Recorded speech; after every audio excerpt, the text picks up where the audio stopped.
And hello, welcome in, folks. Happy New Year. January the 1st, that I'm barely awake and functioning, but I am here. I devoured an entire charcuterie tray last night, all by myself, which I think is now the official traditional way of starting off the new year from now on. Welcome in, Seance. Hope you're having a good one. We're just chilling today. We're hanging out. We are looking at indie tabletop RPGs. It's gotta be a slow start. I'm a little sleepy. I'm out of coffee. My usual coffee ran out yesterday, and the next one is being delivered tomorrow. There's always one day in between where I don't get to have my coffee, so I'm a little bit sleepy today, but I'm okay. I'm okay. How is everyone else doing? I hope folks in chat are doing fine. I hope folks have had a wonderful new year. Got some rest and are able to vibe and relax today a little bit. I myself am back to it. I'm back to work. For certain values of work. And in fact, let me see. What do I do? Is it working? Is it working? Yes. Cool. Dope. It is. Oh wait. Although once I do that, I'm gonna have to make sure that the my background is transparent. But cool. Looks like everything else is working. So that's dope as hell. That's dope as hell. All right. Now, folks, give me just a moment. I'm just arranging something out here. We did send out messages so the world is aware that we are live. Uh, do I want to be perceived? No, not particularly. But being perceived is mostly how I manage to get shit done. If I am not perceived, I'm not doing. That's just how it works, unfortunately. Now, all that said, folks, before we before we kick off, there you go. All right, so you're staring. Good, stare, please. Perceive. Although before we do that, wait, actually, this needs to wait. I am going to switch over to the game screen, but before I continue, well, I mean, let me go ahead. Let's just do the thing. Give me a second. Let me tell NVIDIA to go ahead and make my background go away. There we go. There we go. Beautiful, right? But the other thing I'm gonna do here, just for a moment, because here we go. So writers use subtext and they're all cowards. So this apparently just happened. Tesla Cybertruck explodes at the entrance to Trump International Hotel in Las Vegas because 2025 is off to just, there is no subtext here, just straight up like this is the image. That's it. This is the image that is going to define 2025. That's fucking amazing. I abso-fucking-lutely amazing. Anyway, I just needed to check that because holy shit. Good times.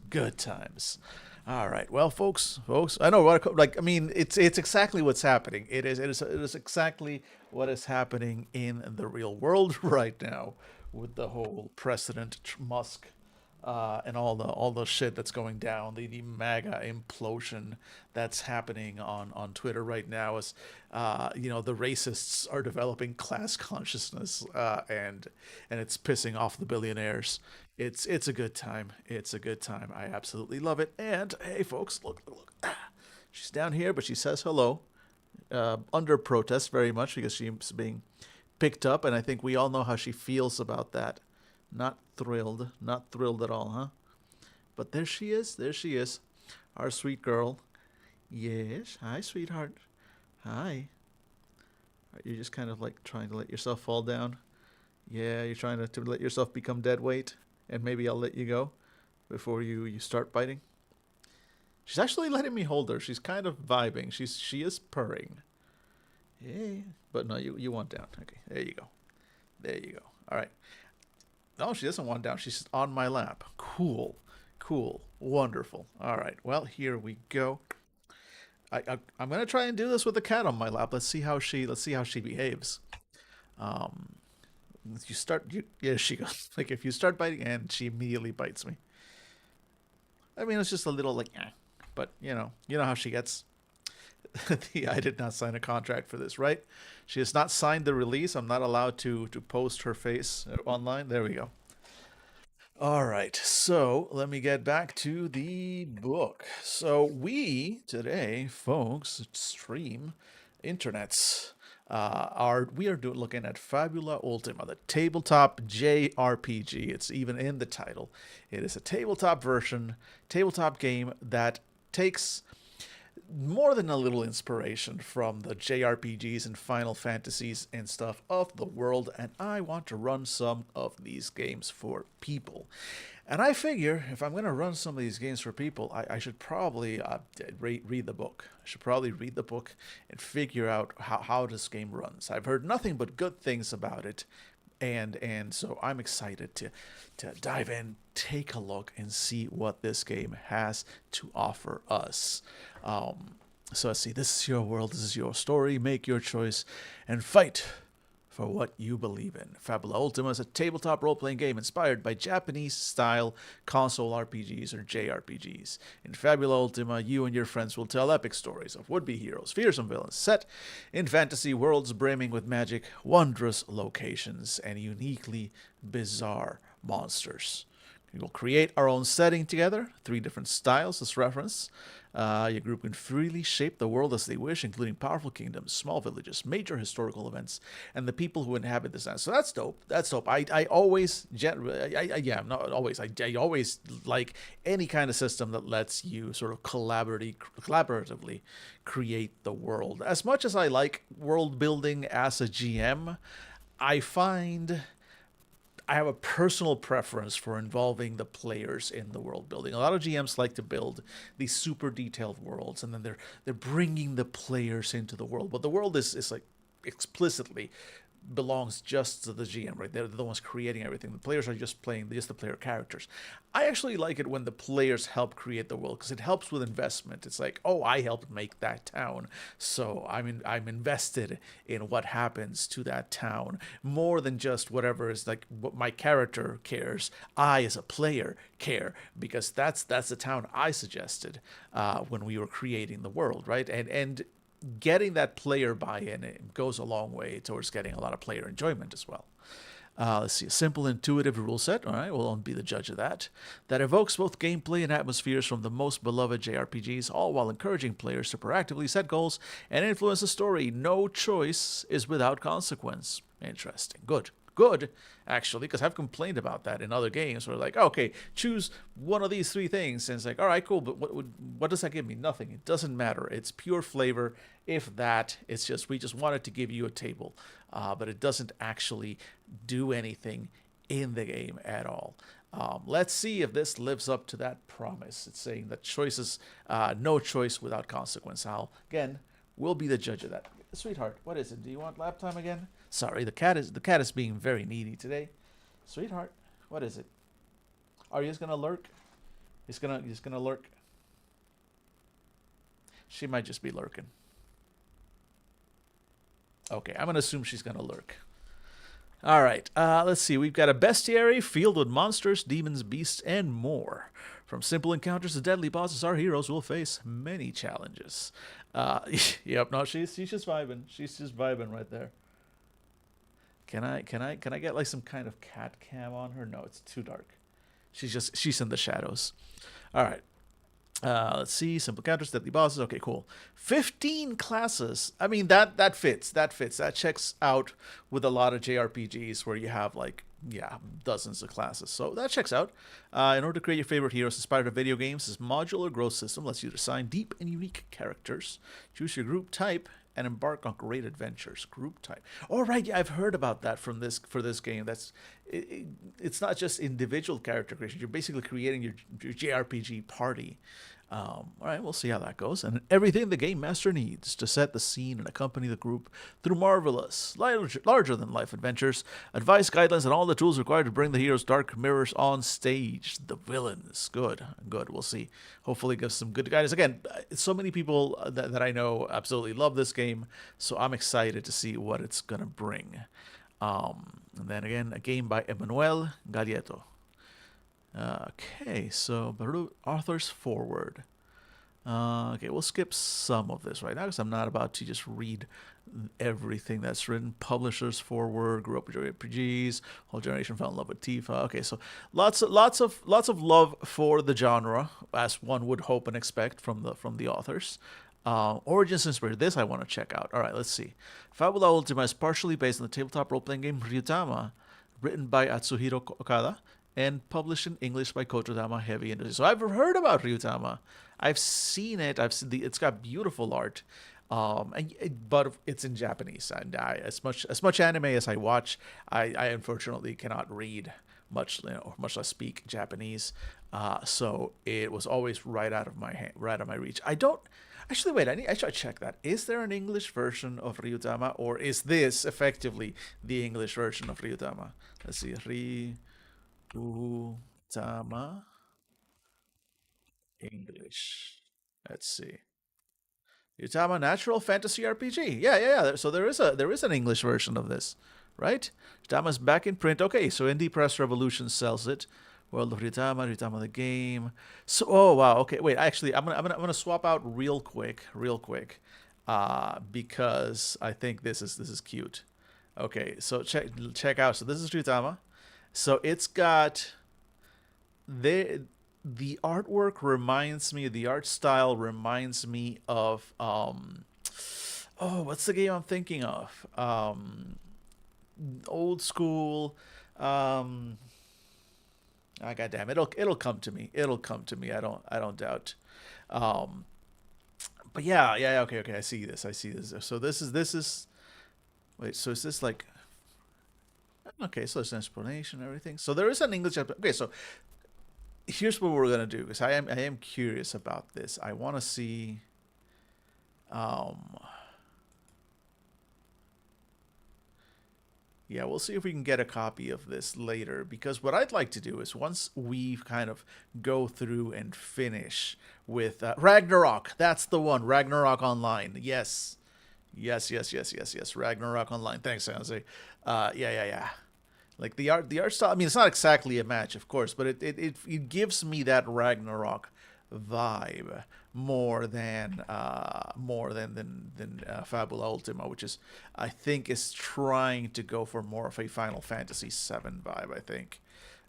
So let me go back to Ocular. There we go. All right, so we'll keep going through it. But good to know. So what I'm thinking is once I go through this book, and see what it has to offer, we can take a look at Ryutama and see the roots, right? Examine where it came from. The game was written and produced under advisement of, with permission from, and with the complete final approval of both Kododama Heavy Industries and Atsuhiro Okada. Please visit kodoyo.com for more information about Ryutama. Okay, so there was a link right there. Again, did you know what? I haven't used this all year, so here we go. Oh, it doesn't work on this screen. It doesn't work on this screen because I had to rebuild everything. I'm gonna go here just so I can trigger. Oh, and now it doesn't work. And now it doesn't. Of course not. Why doesn't it work? Because fuck you. That's why. I guess. Can we? No. Did I just never set it up on this screen either? Cool. None of my pop-ups are working. That's. Wait, what? Did it reset my hotkeys? Why did it reset my hotkeys? There's no... So... Oh, my... All right. You know what? We're going to fix this real quick. I'm a goddamn professional. Why did StreamerBot delete my hotkeys? All right. Let's just fix this right now while we have like one viewer.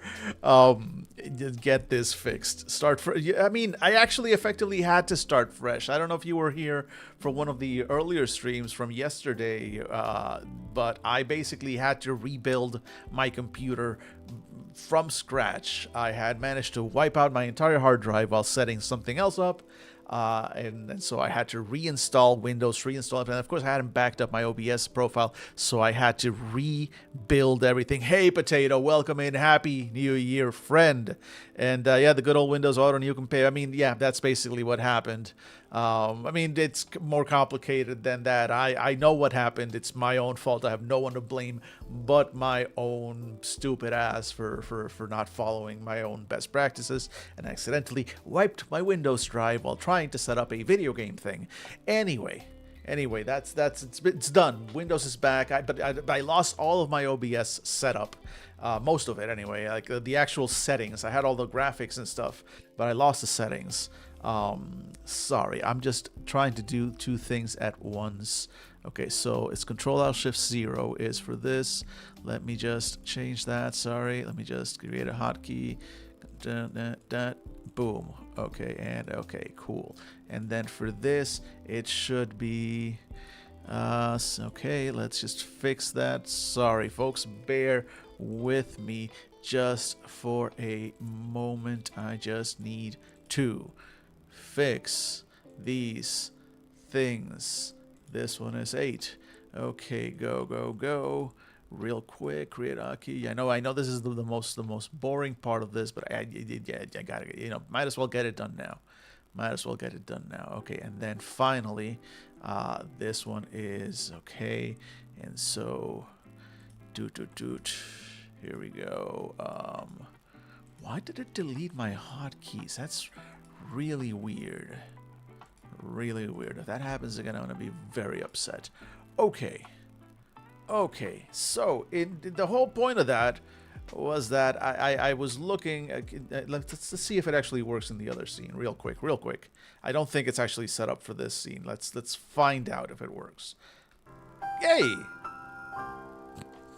That's what I was trying to do. Does curses work in this one? No, curses doesn't work. WoW doesn't work. That's the only one that works in this scene. But that was it. It's just the more you know. I think if I go to this one, okay. So do the other ones work? Let's well test them out. Yes, you all. All right, cool. So the redeem works. Cool. The user redeem from curses works. That's great. And then a manual redeem works. All right. And wow. Okay. So things are working again. Thanks for the redeem there, Potato. All right. Cool. All right. So things are mostly working, although they will not be working on the screen that we're going to spend the most of the stream on, because I haven't set them up for this. I should just set. No, I know it's too much. I'll have to do back end work to make this work. Also, still not working until further notice, the follow and sub alerts. Not that I'm drowning in follows or subs or anything right now. So it's fine if anybody comes in. I will personally celebrate you as with a human celebration rather than some kind of animation or something. Cat, you're making me nervous. What are you looking at? What? You're just hiding there. Why are you there in specific? It makes me nervous. She just wants attention. Anyway, always down to curse. Appreciate that. Much appreciated. All right. So point is, all of that was to show that yes, we do have we are seeing Kodama Heavy Industries as here. So the original Ritama, yeah, they gave us a link already. I had to go looking for it because I didn't read 2 sentences down because once again. Yeah, exactly. All right, but cool. So, always glad to hear that the original ones gave like full permission for this work, but also I'm curious to see once we're done with this, see how it compares, like which directions did they go in from the original and all that. Let's see. Among the countless sources of inspiration for this game, I want to mention Jonathan tweet Rob Hinsu's 13th Age. Okay, yeah, it's another one that I want to check out someday. Aegis, I think I've seen. Anima Prime, never heard of. Apocalypse World almost tore my gaming group apart once. Aryan Rod, never heard of it. Blades in the Dark, of course. Okay, so there's these Glock mechanics, great. Burning Wheel, know of it. Yeah, oh yeah, D&D 4th edition. Holy shit! Nobody loves D&D 4th edition, and here it is being cited as an inspiration. Hell yeah, D&D 4th edition. True believers represent. Hell yeah. Fate from Fred Hicks and Rob Donahue. Okay, Kamikagari, I never heard of it. Tenra Bansho Zero, also never heard of it. Ronder's Sword, Soul, and Sex collection of supplements for Sorcerer. I've seen Sorcerer, never saw those supplements. Curious about them. So if nothing else, if we like what we see here, this is a little smorgasbord of other games that I want to go over at some point or another. Okay, so acknowledgements, playtesters, publishers forward, no need for that. Okay, good. Table of contents right away. Let's see what we're in for. So introduction, 8 pillars, game materials, players and game master. Okay, so define the base stuff. Straight into game rules, scenes, sessions and campaigns, important rules, anatomy of a character, checks. Okay, this is your basic resolution mechanic right here. Clocks. Okay, good. Bonds, interesting. Conflict scenes. All right. How do you take actions? Stack, equipment, guard, hinder, inventory. Okay, so this is very, very JRPG coded. Teamwork, sample goal clocks, optional conflict rules, hit points, mind points. What happens if 0 hit points? Cool, cool, cool, cool, cool. Dungeons, magic, and spells, journey and travel. All right, so you got all the basic stuff here: rituals, economy and items, equipment, all the stuff to play some good old traditional JRPG stuff. Press start. Okay, so press start. If I'm not mistaken, this is like an intro adventure. Maybe?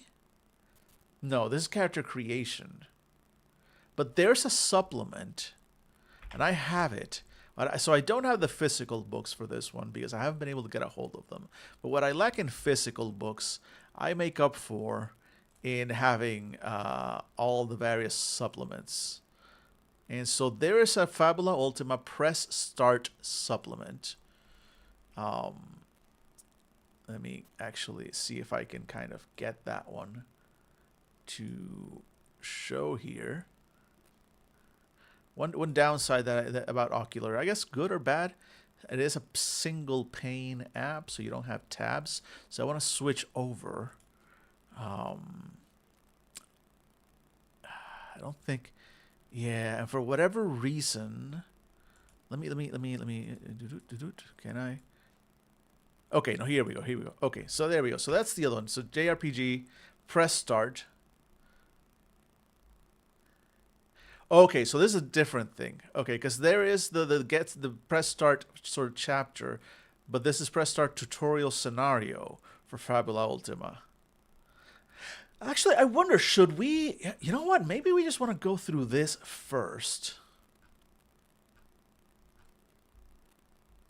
And then go back to the main book. Because this is pretty short. I'd even be able to get through this before I say as if I don't know myself. But this is pretty short. This is how many pages is this? Let's go back down. That's 50 pages.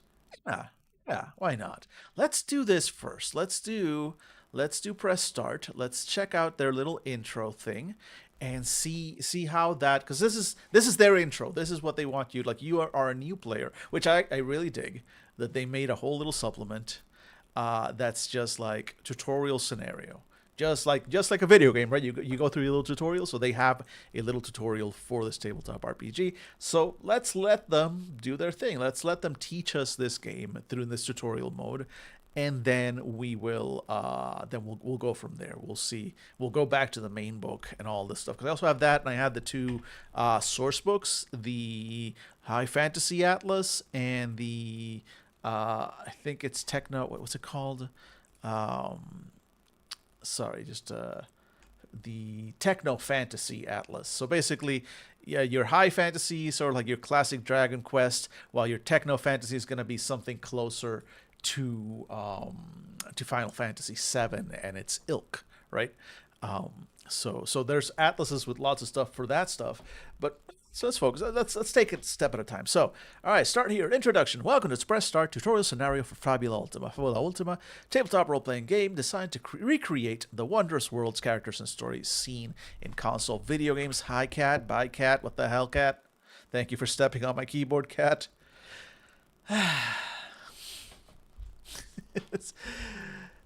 See it in console video. No. And she just went around and is intending to do it again. No, sweetheart, honey, you're not hungry. I know you're not hungry because you have food. You just want attention. You're normally asleep at this time. Why are you? What is this? Why do we want so much attention today? It's because I'm talking, and she's like, "Oh, Dad is talking to me." All right. Hopefully that now she's okay. Now she's doing the thing where she just sits, moves a little bit away, turns her back to you, and then sits down. So she's still in the same room as you, still very close, but making it very clear that she is upset at you. That's how she do. That's how she do. Don't show the sidebar. There we go. That's what I want. Okay. So. console video games such as the Bravely Default series, Kingdom Hearts, Octopath Traveler, legendary Final Fantasy series, also known as Japanese console role-playing games, and often abbreviated to JRPGs. This booklet has been designed to be as accessible as possible. These 2 pages tell you everything you need to know before you start playing. Once you're set, you can simply start reading Scene Zero's setup on page 4. So they are claiming that these 2 pages are all we need to play this game, to know.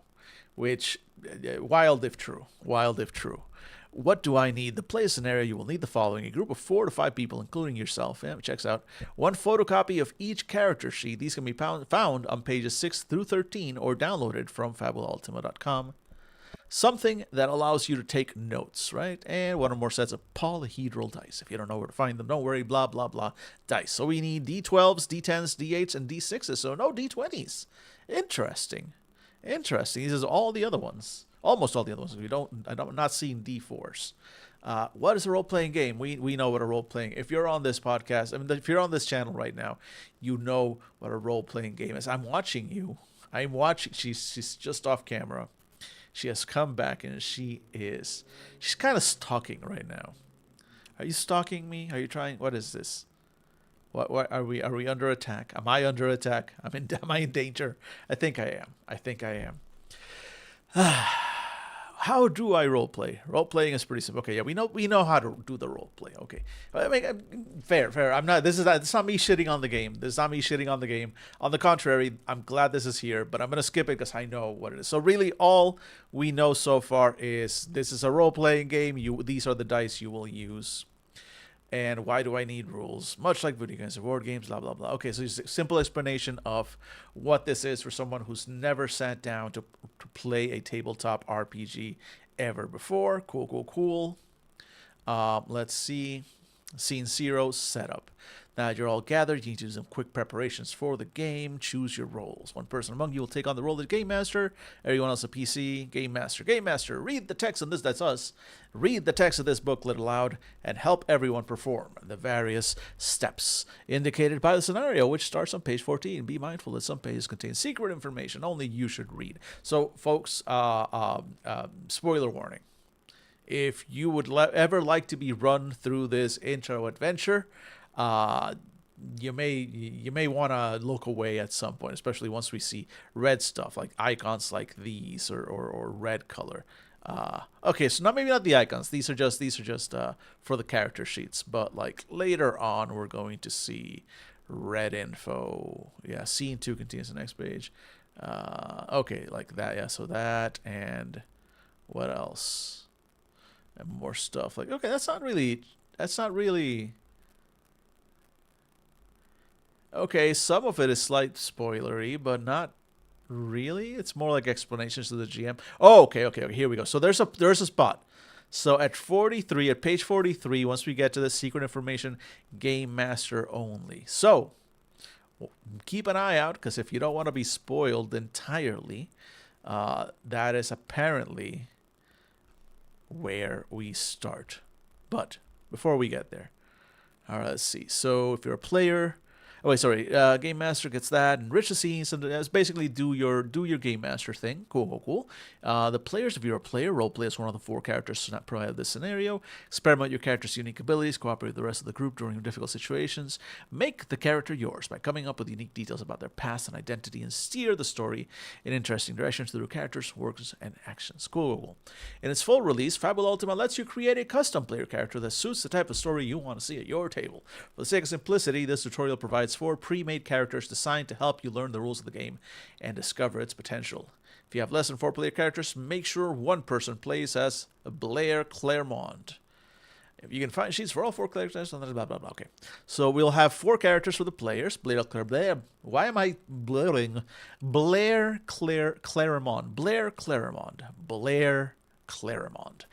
The perceptive heir to the throne of Genova. Blair can support allies in battle with words of hope and encouragement.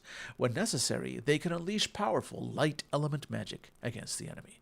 Cassandra, strong and agile, Cassandra is the former captain of the Skyrider force and a master of spear combat. She can weaken enemies and strike at flying targets using her elemental powers.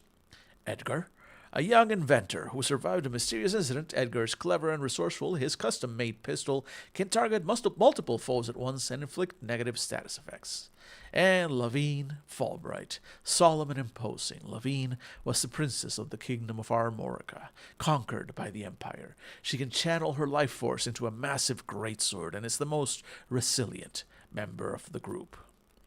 Okay, so what does this icon mean? When you see this icon on your screen, it means this part of the character is locked until you reach the listed scene. Don't look at it before that moment. Well, that's going to be kind of hard. It's going to be kind of hard because it's all there. And you jump around a little. There's 1, 2, 2, 2, 3, 6, 6, 4, 5, 5, 5, 5, 5, 8, 7. So I guess we're going to have to do some jumping around. That's it. So I guess technically, see, that's the thing. It's like, don't look at it before that moment. It's like, but then how am I guess we're supposed to make our choices as players so far based only on this. And then here's a character sheet, and don't even look at it yet. Don't even look at it. Hold it upside down, I guess, or whatever. And I guess we'll unlock this soon enough, and we'll come back. So Blair Claremont, pronouns they, them. And that is, I guess that's all we're allowed to know about them at this moment. Cassandra, she, her. Edgar, he, him. Lavine, Fallbright, she, her. Okay, scene 1. The Skies of Denova unlocks this. I mean, it's an interesting approach. It's kind of an interesting approach, and it does fit. It does kind of fit that tabletop RPG, that JRPG in video games or tutorial logic where as you're starting the game, you're kind of locked out from parts of your character. So like while it's teaching you combat, you see that the menu options are like, attack, defend, item, flee, and special or something like that. And while it's doing the tutorial combat, it only lets you like select attack. The other ones are there, but they're grayed out. You're locked out. So it does kind of replicate that tutorial, teaching thing, which is kind of interesting. It's kind of interesting. I kind of dig it. Really interesting approach. All right, so Skies of Denova unlocks level 1. Game Master, that's us. Address the group and read the following aloud. Our story begins on a small airship sailing above the forest surrounding the city of Denova. Piloting the airship is an old man named Leon, who begrudgingly accepted to transport you near the ancient ruins known as the Crater of Megiddo, a once great city of magic that was devastated by a magical cataclysm in the past. The crater still hides many powerful and terrifying secrets, and troops from the neighboring empire of Alonia have been spotted in the area. Why are our heroes headed here? Well, that's a question Blair Claremont can answer. Their father, King Roland, decided not to take action against Alonia, but Blair disobeyed his orders and gathered a group of exceptional individuals to personally investigate the situation. All right, cool little intro. Game Master at this point asks each player to describe where their character is located on the airship and what they're doing. You're all free to add details to the airship during the narration. Does it have sails? Does it have propellers? What does Leon look like? Once the group has set the scene, read aloud. The tops of the trees part abruptly, and you can see the crater below, an oddly circular pit descending into the ground, filled with the remains of ancient stone buildings and once glorious waterways that crumble toward its depths. Just as Leon prepares to descend, you hear a rumbling noise from the depths of the crater. Suddenly, a great beam of purplish energy shoots from below, hitting the left side of the airship. In a moment, the magical energy has faded, but the vessel definitely didn't like it. "Son of a cactroll," snaps Leon. "I swear this is the last time I drive a bunch of adventurers around. We'll be lucky to get down there in one piece." You understand that the airship is far too damaged and a crash landing is inevitable, but each of you might still find ways to make it less disastrous. It's time for each player to make a check. Checks! Checks are the basic mechanic in Fabula Ultima. We use checks to determine whether characters manage to accomplish their objectives in a scene without suffering dangerous consequences. Game Master.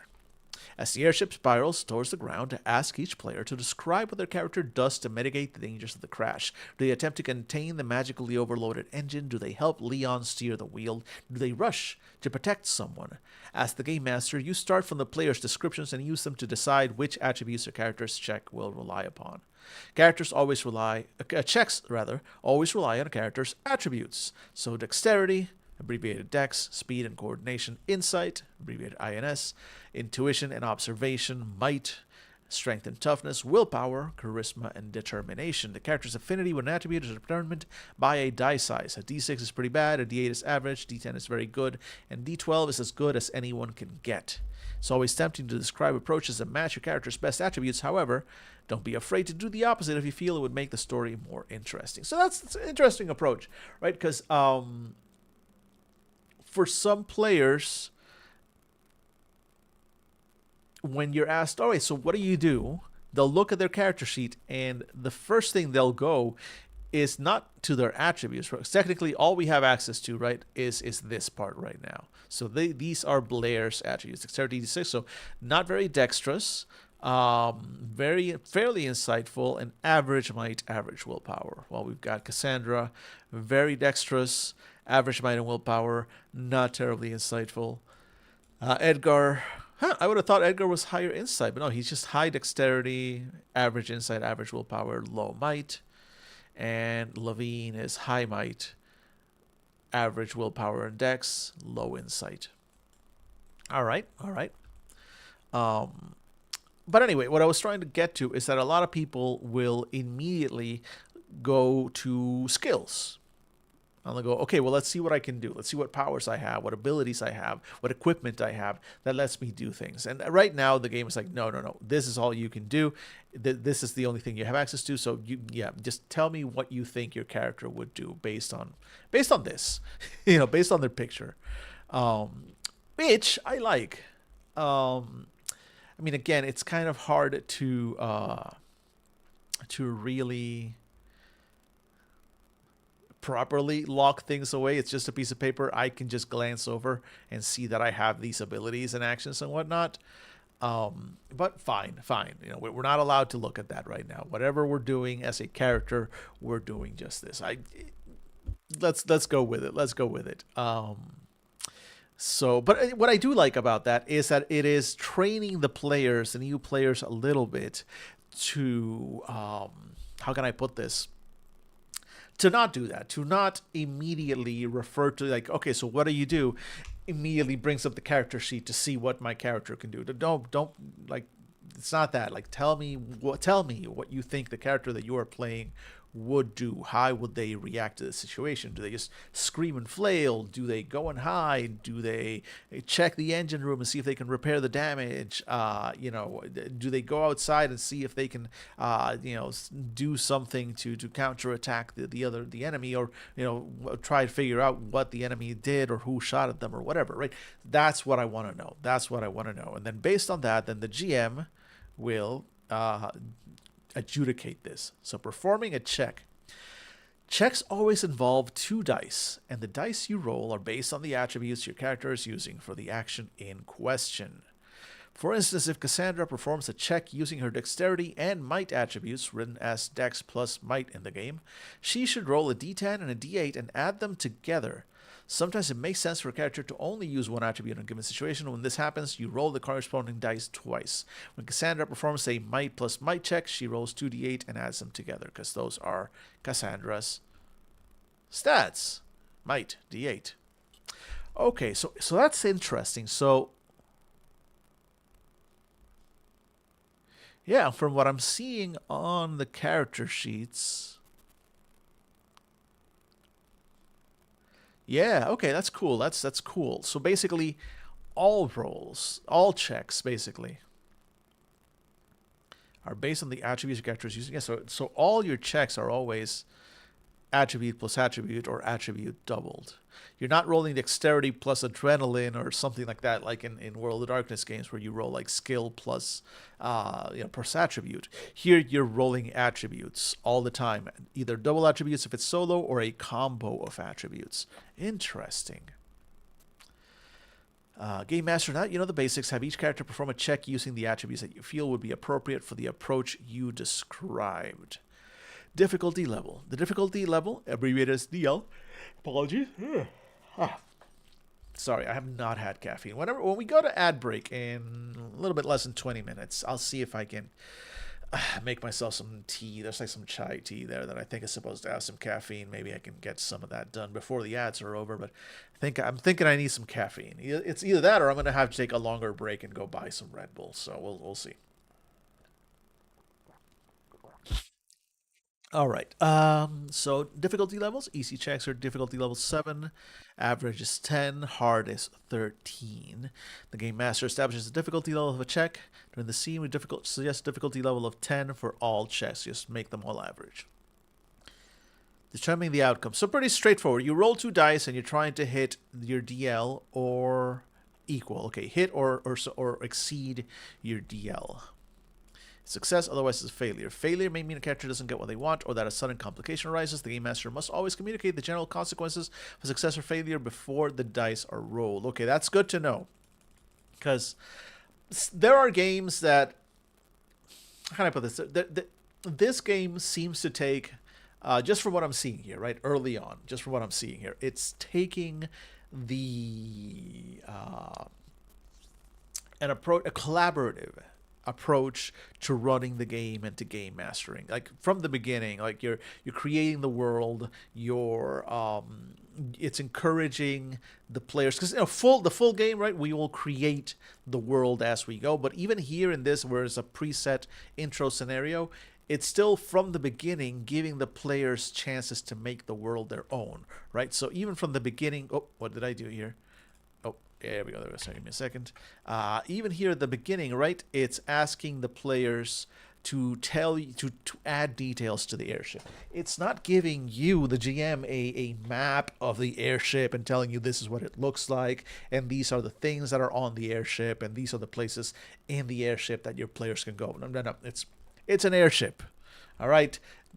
Let the players flesh it out. Let them gain some level of ownership over their surroundings, over the world. Even in a small way like this, again, you create, there's now a sauna in the lower level of this airship. Why is there a sauna, built-in sauna? I don't know, but like the player that came up with that is gonna be so protective about that sauna.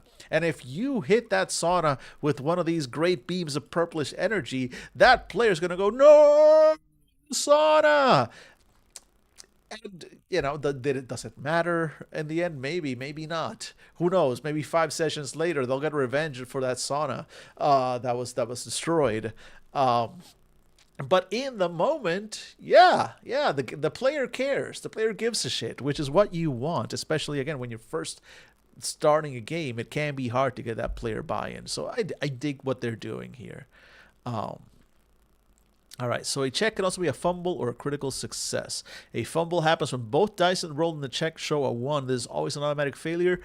It should be narrated as a stroke of bad luck. A critical success happens when both dice show the same number and that number is 6 or higher. Okay, so it makes it very hard for that to happen with a d6 in your roll, but this is always an automatic success. Simply put, you get a critical success if you roll double 6, double 7, double 8, double 9, double 10, double 11, or double 12. Modifiers. Sometimes a check includes modifiers such as a +2 bonus or a -1 penalty. Remember to add or subtract them from your total when determining success or failure. So pretty straightforward. Unfortunately, I don't have one of the things that died and I haven't had a chance to recover is the fancy 3D rolling dice that I had before. So we're not going to be able to play with that today. But you know what? After the break, when I take the break, it might be a slightly longer break, so I can make myself some caffeine, and then I'll also set up the little there we go, that way. I'll set up the overhead so we can roll some dice. Grab a handful of dice or roll at home. Exactly. Also that. Also that. If you have dice, grab some dice, roll them at home, play with them. But cool. Okay, so we like this. Is fairly straightforward. Nothing too crazy here. Consequences. Now you know how checks work. You can determine whether each player character succeeded or failed on their check and narrate the consequences. Game Master. Look at the outcomes of the various checks and use them to describe the fate of the airship. The impact is inevitable, but if at least 2 checks were successful, you should describe the group managing to contain the damage and preserving most of the hull's integrity. A large part of the Game Master's role lies in moving back and forth between the narration and the mechanics of the game, making sure the two go hand in hand, and making the player characters look like the heroes they are. For the sake of this tutorial, every player character who failed their check suffers 1 status effect among the following: dazed, shaken, slow, or weak. See below. The Game Master should describe how the character's actions led to a particular status effect. Someone who tried to repair the engine might suffer dazed due to a magical short circuit, and someone who tried to keep the steering wheel in check might be weak due to fatigue. Even if all player characters succeed, make sure you read the explanation for status effects below. Once the Game Master has described the airship's landing, move on to the next scene. Okay, so status effect. Let's see what they... So this is very JRPG coded, very video gamey. Daze lowers your insight die size by 1.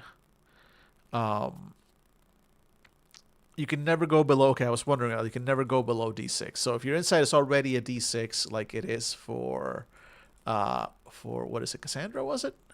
No, not... Oh, God damn it. Wait. Not Cassandra. She's got a D6. So she literally cannot get dumber. If she becomes dazed, she is basically always dazed. If you're enraged, lowers your dexterity and insight die sizes by 1. Poison lowers your might and willpower die sizes by 1. Shaken lowers your willpower die sizes by 1. Slow dexterity, and weak lowers your might die size by 1. Interesting. For instance, Levine is weak. Her might counts as being D10 instead of D10. Oh, sorry, D8 instead of D10. Different status effects that lower the same attribute are cumulative, but you can never go below D6. If Levine is already weak and becomes poisoned, her might counts as a D6. Got it. You will learn how to recover from status effects later during this scenario. All right, cool. Traits and bonds. Actually, you know, folks, give me a moment. I just heard something, and I think I need to check on something real quick. So bear with me. I'm not gonna run the ads yet, but I am gonna take you to the Be Right Back scene just for a quick moment. Apologies for the unexpected pause. We'll be right back.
All right, sorry about that, folks. Very sorry about that.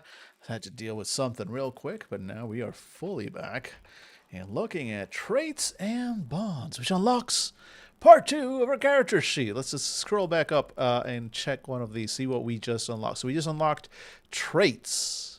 So going with our main character, traits, Blair will get her identity as the heir to the throne of Dunova. Her theme is duty. Her origin, Denova, which, explains that. There is something I must do. And then Cassandra will have former Skyrider captain. Theme is doubt. An origin is Stormkeep. There is something I must know. Edgar has identity young inventor who survived. Theme is hope. An origin is Pemble. We can make this world a better place. And Lavigne is from Armorica. Her theme is guilt. She is a princess without a kingdom. There's something I cannot forgive myself for. I wonder if these are are these unique, or are these something you select, or what? So, and we also apparently get access to bonds, which are not filled out yet. I am guessing we're gonna fill those out in game. Let's see. So, traits and bonds. Game Master address the rest of the group and read aloud. The airship has crashed, its hull wedged into the dirt and muck at the crater's edge. It's clear the vessel won't be flying anytime soon, and from the center of the pit you can see irregular pulses of glowing energy. The source of the purple light is still active. If at least 2 player characters succeeded on their check during the previous scene, the hull is in decent condition and Leon might be able to get the ship flying in a day. Otherwise, the airship needs extensive repairs, which could take a week or more. This is a good example of meaningful long-term consequences for a failed check. It might not be a problem now, but having to go back to Denova by foot is its own challenge. If any player characters are suffering from a status effect, Leon will rummage inside the airship for a few minutes and finally emerge with a bag of potions and remedies. All player characters immediately recover from all status effect. This is one way characters can recover from status effects, by receiving assistance from a helpful non-player character who can heal them via potions, medicine, or magic. Then, read aloud. Leon looks at you, scratching his head. Well, this is a mess, all right. Pretty sure you've got your work cut out for you down there, too. He nods towards the center of the crater. I'll survey the damage and see what can be fixed. Might need a hand or 3 later, so you better get back here in one piece. In fact, the best way you can help right now is by shutting down whatever caused that beam of light. I'm no adventurer, so I'll gladly leave that to you.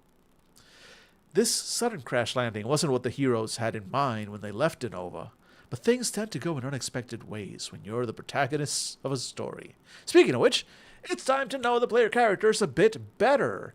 Traits. While characters' attributes represent their affinity towards different approaches to a challenge, traits are narrative concepts that make your character unique.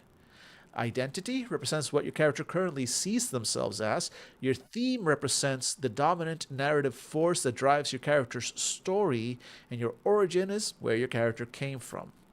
In the full version of the game, players can write their traits freely and may also change their character's identity and theme throughout the story. This constant process of change, growth, and transformation is among the most important aspects of Fabula Ultima.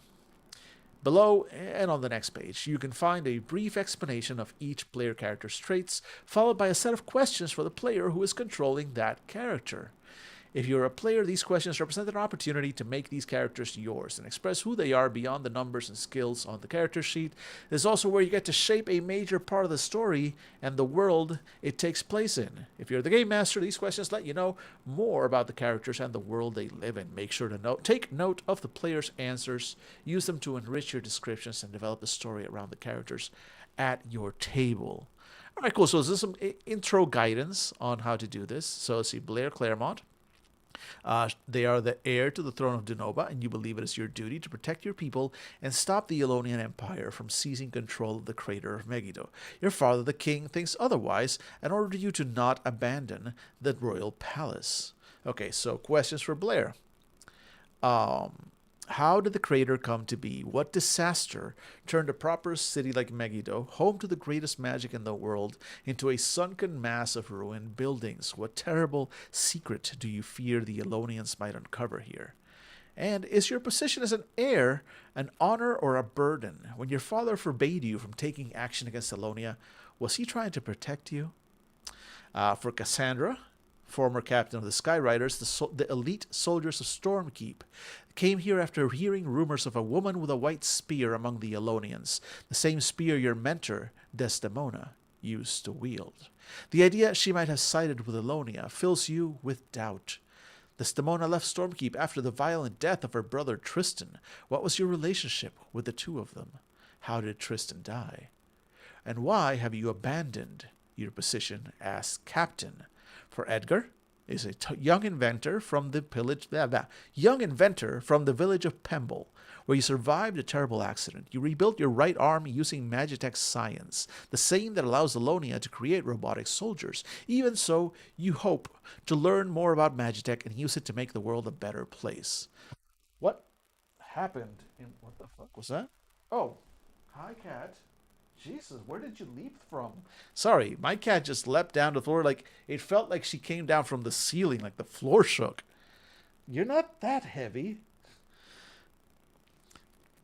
What happened in Pemble? Why did you leave the village afterwards? And due to Elonia's actions, Magitech will forever be associated with war, but at least they are not sending living people into battle. What are your thoughts on the Empire?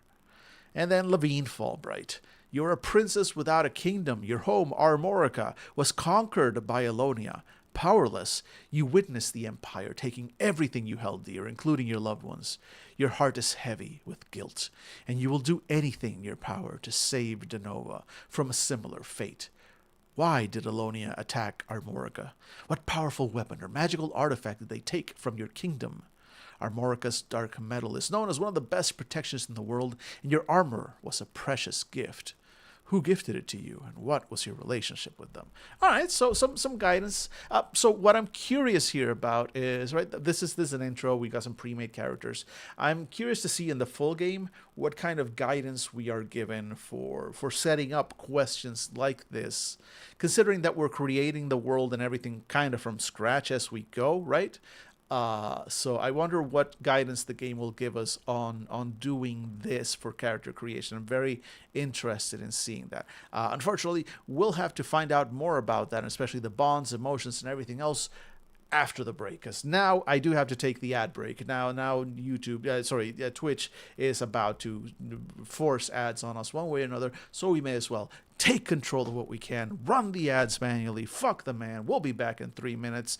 What was I going to do during my 3-minute ad break? Well, first I was going to try and brew up a quick pot of coffee. Not coffee, chai with some caffeine in it to wake me up. And I'll try and set up the side camera so we can maybe roll some dice. But folks, bear with us. We'll be back. Normally it would be a 3-minute ad break because I need caffeine. I desperately need caffeine. It's probably going to extend to about 5. It's not going to be all ads. I guess you can look at the memes while the ads are not there. But either way, folks, we will be right back.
All right, folks. Sorry about the extra long wait this time. We are back. I have prepared some warm chai. Keep wanting to say chai tea, but I know that chai means tea, so it's like saying tea. I made some warm spiced chai. Very nice, very good. A little bit of milk, sugar, warm caffeine, very strong caffeine, and perhaps just as importantly, if I go here. Well, I would need to make this thing a little smaller here. But look, here we go. We have dice. We have dice. So should I need to roll some dice? Actually, wait. Do I want to hide? Do I have the other camera? There we go. Ah, there we go. All right, cool.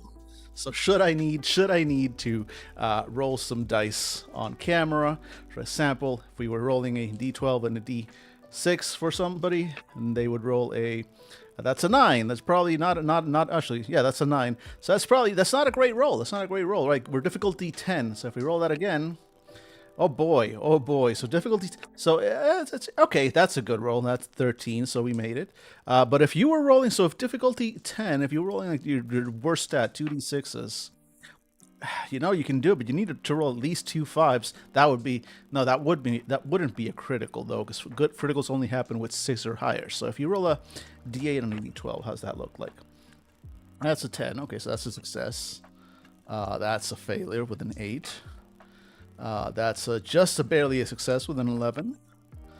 Okay, that's a big one. That's a good success. It's 15. Double force, not technically a crit because it's not over 6, and it's in fact a fail. Success. Okay, so we got some idea. We got some idea for how things are gonna go. Let's see. Well, Sahara and Gobi both mean desert. Avon means river. Humans love double naming. It's true. It's true. It's true. All right, let me switch back to. I mean, it's very true. It's very true, actually. Like ATM machine, right? We can't help ourselves. We can't help ourselves. Warm. All right. Let's get back to it. Pin number. Exactly. Exactly. All those there's a whole bunch of ones that end in number like pin, vin, sin. All of those they're just numbers. It's like sin number, pin number, vin number. We love our in, like blank in numbers. All right, so we got an idea. So that's what we saw here in the character sheet for the traits, right? The identity, the theme, and the origin. And I guess we'll see what those actually mean mechanically later. And now we're looking at bonds. Let's see. So we go back to bonds. Characters' traits define who they are, but to grow stronger, heroes need connections. They need to feel emotions. Okay, so I'm really interested about this. I remember seeing this the first time I kind of tried to take a look at this game just separately, and I saw this. Okay, so some of you may remember that on my own personal game, I wanted to have a sort of a connection mechanic, and I was going to originally use that to define what your powers and magic could work on. You had to have a connection to things, people, places, whatever, in order to be able to use your powers on them. And it turned out, I removed that mechanic because I didn't like how it felt and how it limited the players. So in this case, there is something like that. These are your connections, but it's more. So in this case, it's represented by bonds. So basically, you have connections to other characters, NPCs, places, whatever. And then these. We'll read it in a second. But before we read it, I'm just trying to remember what I remember of it, which is that you can then effectively call in on those connections, like say your those bonds, like, oh, because I have a bond of admiration, I think was one of them, something like that. Because I have a bond with this person, I get extra bonuses or benefits or something on my dice roll. I get to re-roll or stuff like that. So we'll see how that works. Let's see. So, in the full version of the game, each player character may have up to 6 bonds. In this tutorial, the limit is 3 bonds. Now that the players have had a chance to see each other in action and have answered questions about who they are and why they are here, Each player character should create a bond with one other player character. Choose someone that left an impression on you during the first scene. This bond starts with one emotion. See below. For instance, Edgar might create a bond of admiration towards Levine, but Levine might decide to start with a bond of inferiority towards Cassandra. A bond can have up to 3 emotions, each chosen from one of the following pairings: admiration or inferiority, loyalty or mistrust, and affection or hatred. For instance, you might have a bond of inferiority and affection towards someone, but you cannot have a bond of loyalty and mistrust. Okay, cool. So these are pairs. Note that the same bond might have positive and negative emotions. Do not shy away from complex feelings, because they're exactly the kind of drama you want to see in this game. Which is important guidance, because instinctively players are going to, well, not all players, but certain players are going to instinctively steer away of the negative ones, thinking that it's going to be bad for my character, right? Like, it's going to somehow bite me in the ass. Mechanically speaking, and not so much in this case. So hopefully, we'll see. The strength of a bond. The number of emotions you have in a bond is known as a bond's strength, which can range from a minimum of 1 to a maximum of 3. For instance, a bond of inferiority and mistrust has a strength of 2. Right now, the bond you created only has 1 emotion, which means the strength is 1. But later on, you will be able to add new emotions or form more bonds. Scene 2 ends here. So now begins scene 3, which unlocks the 3 part of our character. Whoop, that's what did I just do? No. View mode. How did that happen? There we go. That's what you want. No, wait. Sorry. Let me fix that. View mode. There we go. Aha, now. All right. So let's see. Character sheet. Let's look at the 3. So Fabula points. Anything else got unlocked? Nope, just Fabula points. Gain 1 Fabula point when you roll a fumble and whenever instructed by the scenario. Is this the same for everybody? Yes. Okay, so let's look at that part of the rules here. Right, this is 3, right? That is what we unlocked? Yeah, 3 Fabula points. Okay. Scene 3, Shadows. Game Master, address the rest of the group. Read aloud. The scene changes. We now see inside of an ancient building, perhaps a temple. It's a dark room illuminated by a dim purple glow. Supporting the roof is a massive bronze pillar decorated with ancient symbols. The pillar is filled with cracks from which are seeping rays of intense energy. We hear the clacking of armored heels on the stone floor. Then we see a hand approach the pillar. It is wrapped in a silver gauntlet. The scientists in Alonia were right, a feminine voice says. The compass was left buried here ever since the disaster. Now that we have it, dear brother, now I will bring you back for good.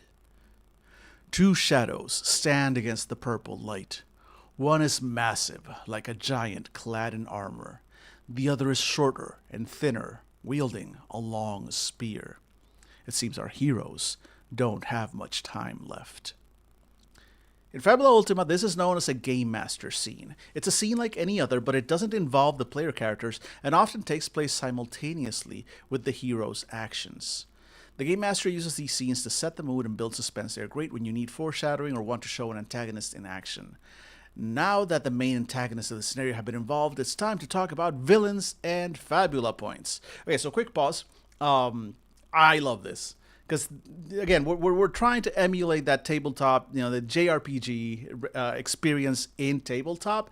And that fits in perfectly with the JRPG thing, right? How many times in a JRPG are we suddenly, like, in a scene transition, suddenly everything pauses and we are taken into a scene over on the bad guy's side, right? In the throne room of the demon prince or deep in the bowels of the earth. And we get to see a scene that shows us something that the bad guys, the villains, or somewhere else in the world is happening that the characters have no way of knowing, right? Our heroes, our main characters don't know and are not perceiving this scene, but the viewer gets that scene. So I kind of like that we're kind of emulating that experience in this game.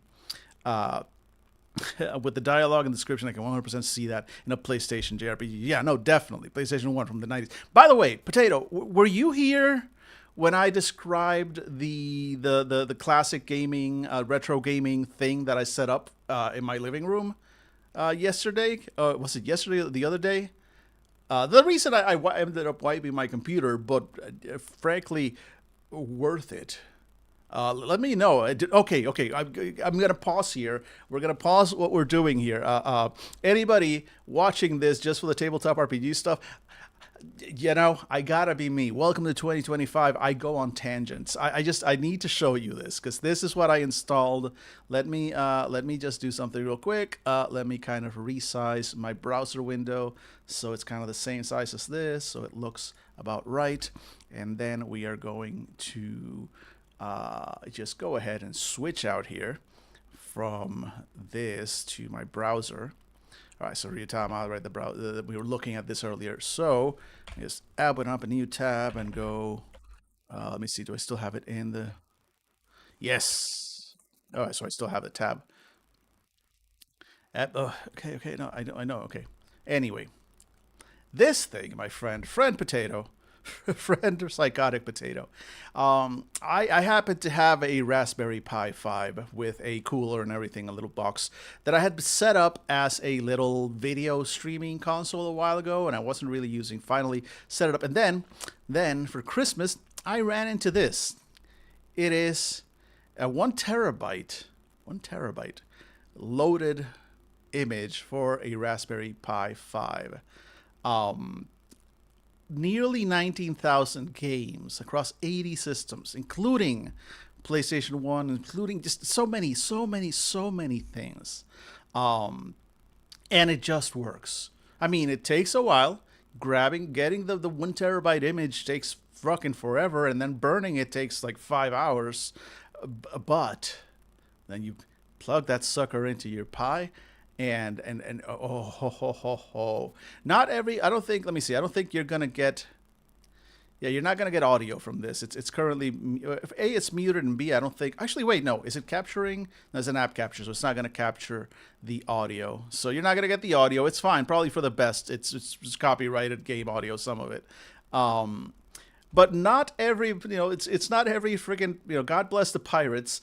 Yo ho ho, it's not every pirate release that gets a freaking hype video. It works with light gun games. If you have a light gun and you have the adapters to connect it to your Pi, it works with those. There's so many vertical arcade ones. Atari, Capcom, classics, several different Capcom Arcade, the Capcom Play System arcade machines for all the fighting games, Data East Classic. All these are all arcade ones. Konami arcade games, Midway arcade games, Namco arcade, Naomi arcade, Nintendo arcade, Sega arcade, SNK arcade. All these are the arcade versions released. Then we get the 32X, 3DO, Commodore Amiga, Amstrad, Apple II. Astrocade, Atari. This goes on for a while. Atari, Lynx. I don't even know what the Atomos Wave. The Channel F. Never heard of it. ColecoVision, Commodore 64, Daphne, MS-DOS, Dreamcast, frickin' Dreamcast. The system. All of these. Game and Watch. Some old classics: Game Boy, GBA, Game Boy Color, Game Gear, Jaguar, MAME, of course. It goes on. It goes on. It goes on. Nintendo, PlayStation. Let's see. Wait. Go back. I think it's only really got PlayStation 1 and the PSP. We don't go any higher than that, but still, it's a ridiculous. And of course, all the Super Nintendos and the Super Nintendo, ColecoVision, Virtual Boy, and then of course they're also set up by theme. This is what it looks like when you're browsing them with little. It looks amazing while you're browsing around because it gives you like little videos on the games themselves, and it's all loaded. It's all pre-configured. It just plug in your controllers and it just freaking works. God bless the pirates. Friend, you're gonna spend about $300.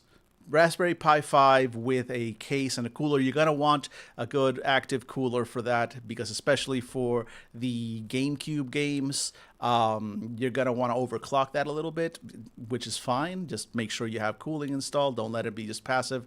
But yeah, that and the 1 terabyte card is going to cost you about $100. The Pi is going to cost you about 200, so about $300 outlay. But, and again, I can confirm, installed on home, it works. It's a thing of beauty, my friend. Highly, highly, if you are at all into retro gaming, or just again, if all you care is PlayStation, that's still they're there, just the PS1. But this is all my childhood, the entire childhood, and then some. And just games that are rare that you can't find anymore. It's amazing. I'm in awe. I exist in absolute awe of what Mr. or Mrs. Wolfenos has unleashed upon the world as a Christmas present for those of us who are just we're into this thing. We're into this thing. It works so well. I'm so happy with this. This was my little Christmas. Setting this up again. It did cost me. I did accidentally wipe my Windows drive. Lesson learned while doing that. It turns out my Windows drive is 1 terabyte. The SD card 1 terabyte. I had booted into my Linux one because my Linux drive is 4 terabytes, so I had room enough to download it there. So I switched to Linux, downloaded it there, brought up the little image, the Linux image utility, and saw that it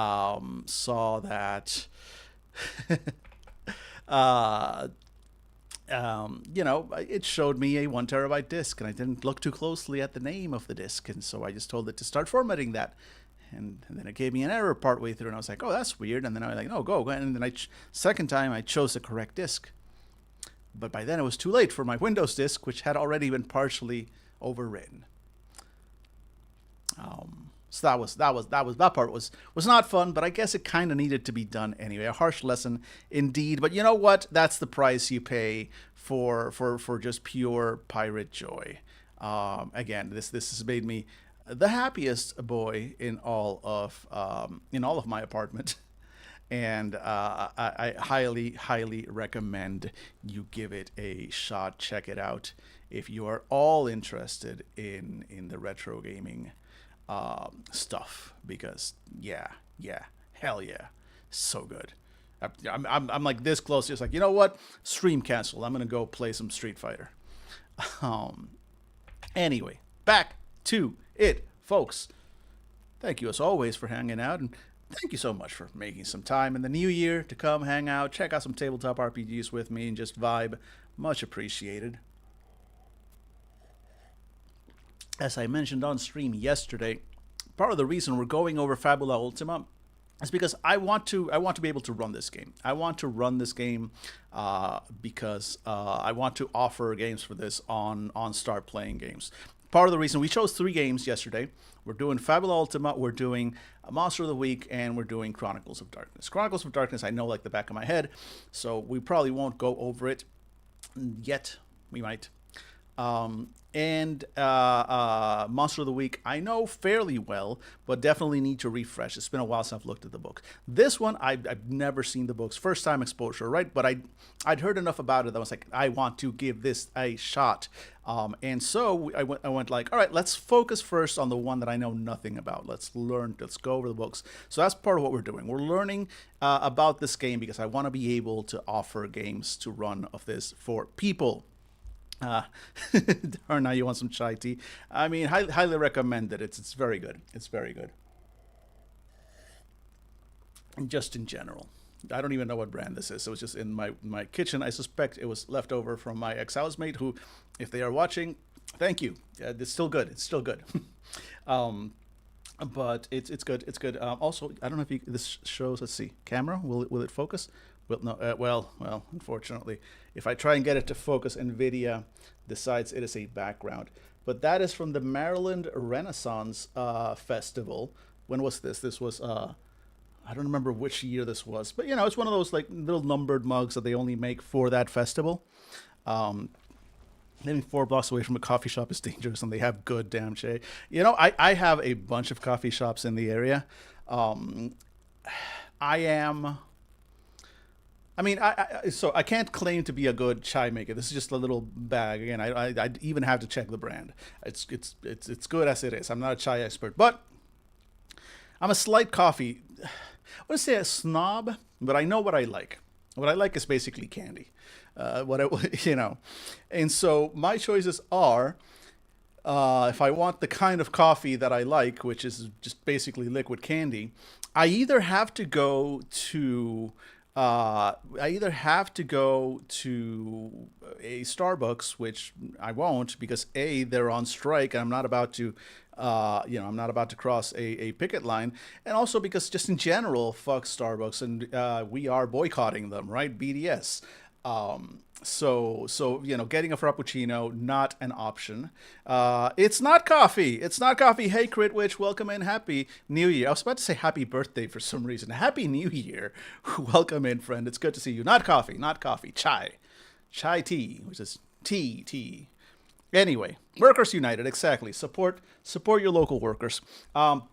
So anyway, I'm not gonna cross a picket line and go to Starbucks to buy a frappuccino, which is anyway overpriced and ridiculous. So instead, I make coffee at home, and what I do is I use this coffee called if you ever heard of them, Bones Coffee, Bones Coffee. If you're watching, sponsor me, please. Love of God, I will sell your beans. I will sell the fuck out of your beans. I love your beans. They're good beans.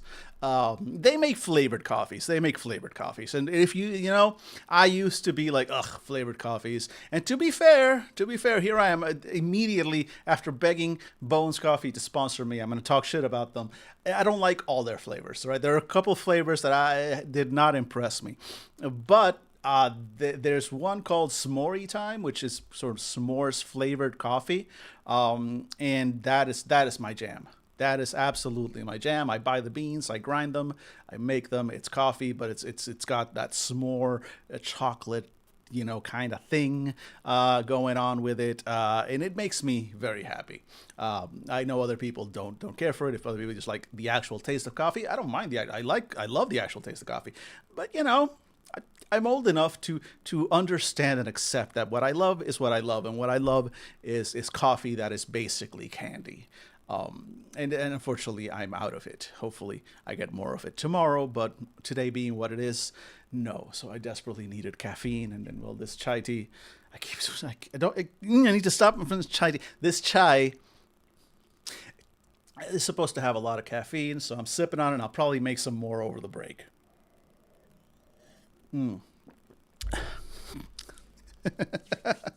What? Okay, is that okay? Is that shock? Is that judgment? Is that judgment because I like flavored coffees? I don't like flavored coffees. I like that specific flavored coffee. It's panic. All right. I mean, there's also that. Yeah. Yeah, waking up this morning and realizing I was out of coffee was did not make me happy. Did not make me happy. And yet, despite that, folks, despite waking up and not having coffee, I did work. I worked out this morning. I woke up. I didn't make coffee, had breakfast, spent some time on the couch with my cat because that is his sacred couch time. And then I spent an hour and a half pump and iron. Right, we kicked off 2025 right with some exercise, kicking the year off right. Hell yeah, Phoenix, welcome in, friend, welcome in. I hope the new year is treating you well. We are, of course, mid distraction, mid sidebar. We are coming back to Fabula Ultima, in which we are checking out this is the intro. So this is I'm going to go back so folks new who just came into the stream can see. So the first thing we're checking out, we do have the full books and everything. I don't have the physical ones. I only had to make do with the PDFs. Oh, what happened here? No, that's the full book. That's the full book. But here we go. This one specific is sort of there in. God damn it! I keep clicking outside. There we go. Sorry about that. There we go. This is kind of like their intro adventure. Also, having said that, I have been caffeine free, alcohol free for at least 66 days. That ends tomorrow. Guess you're going back to work. Yeah, understood.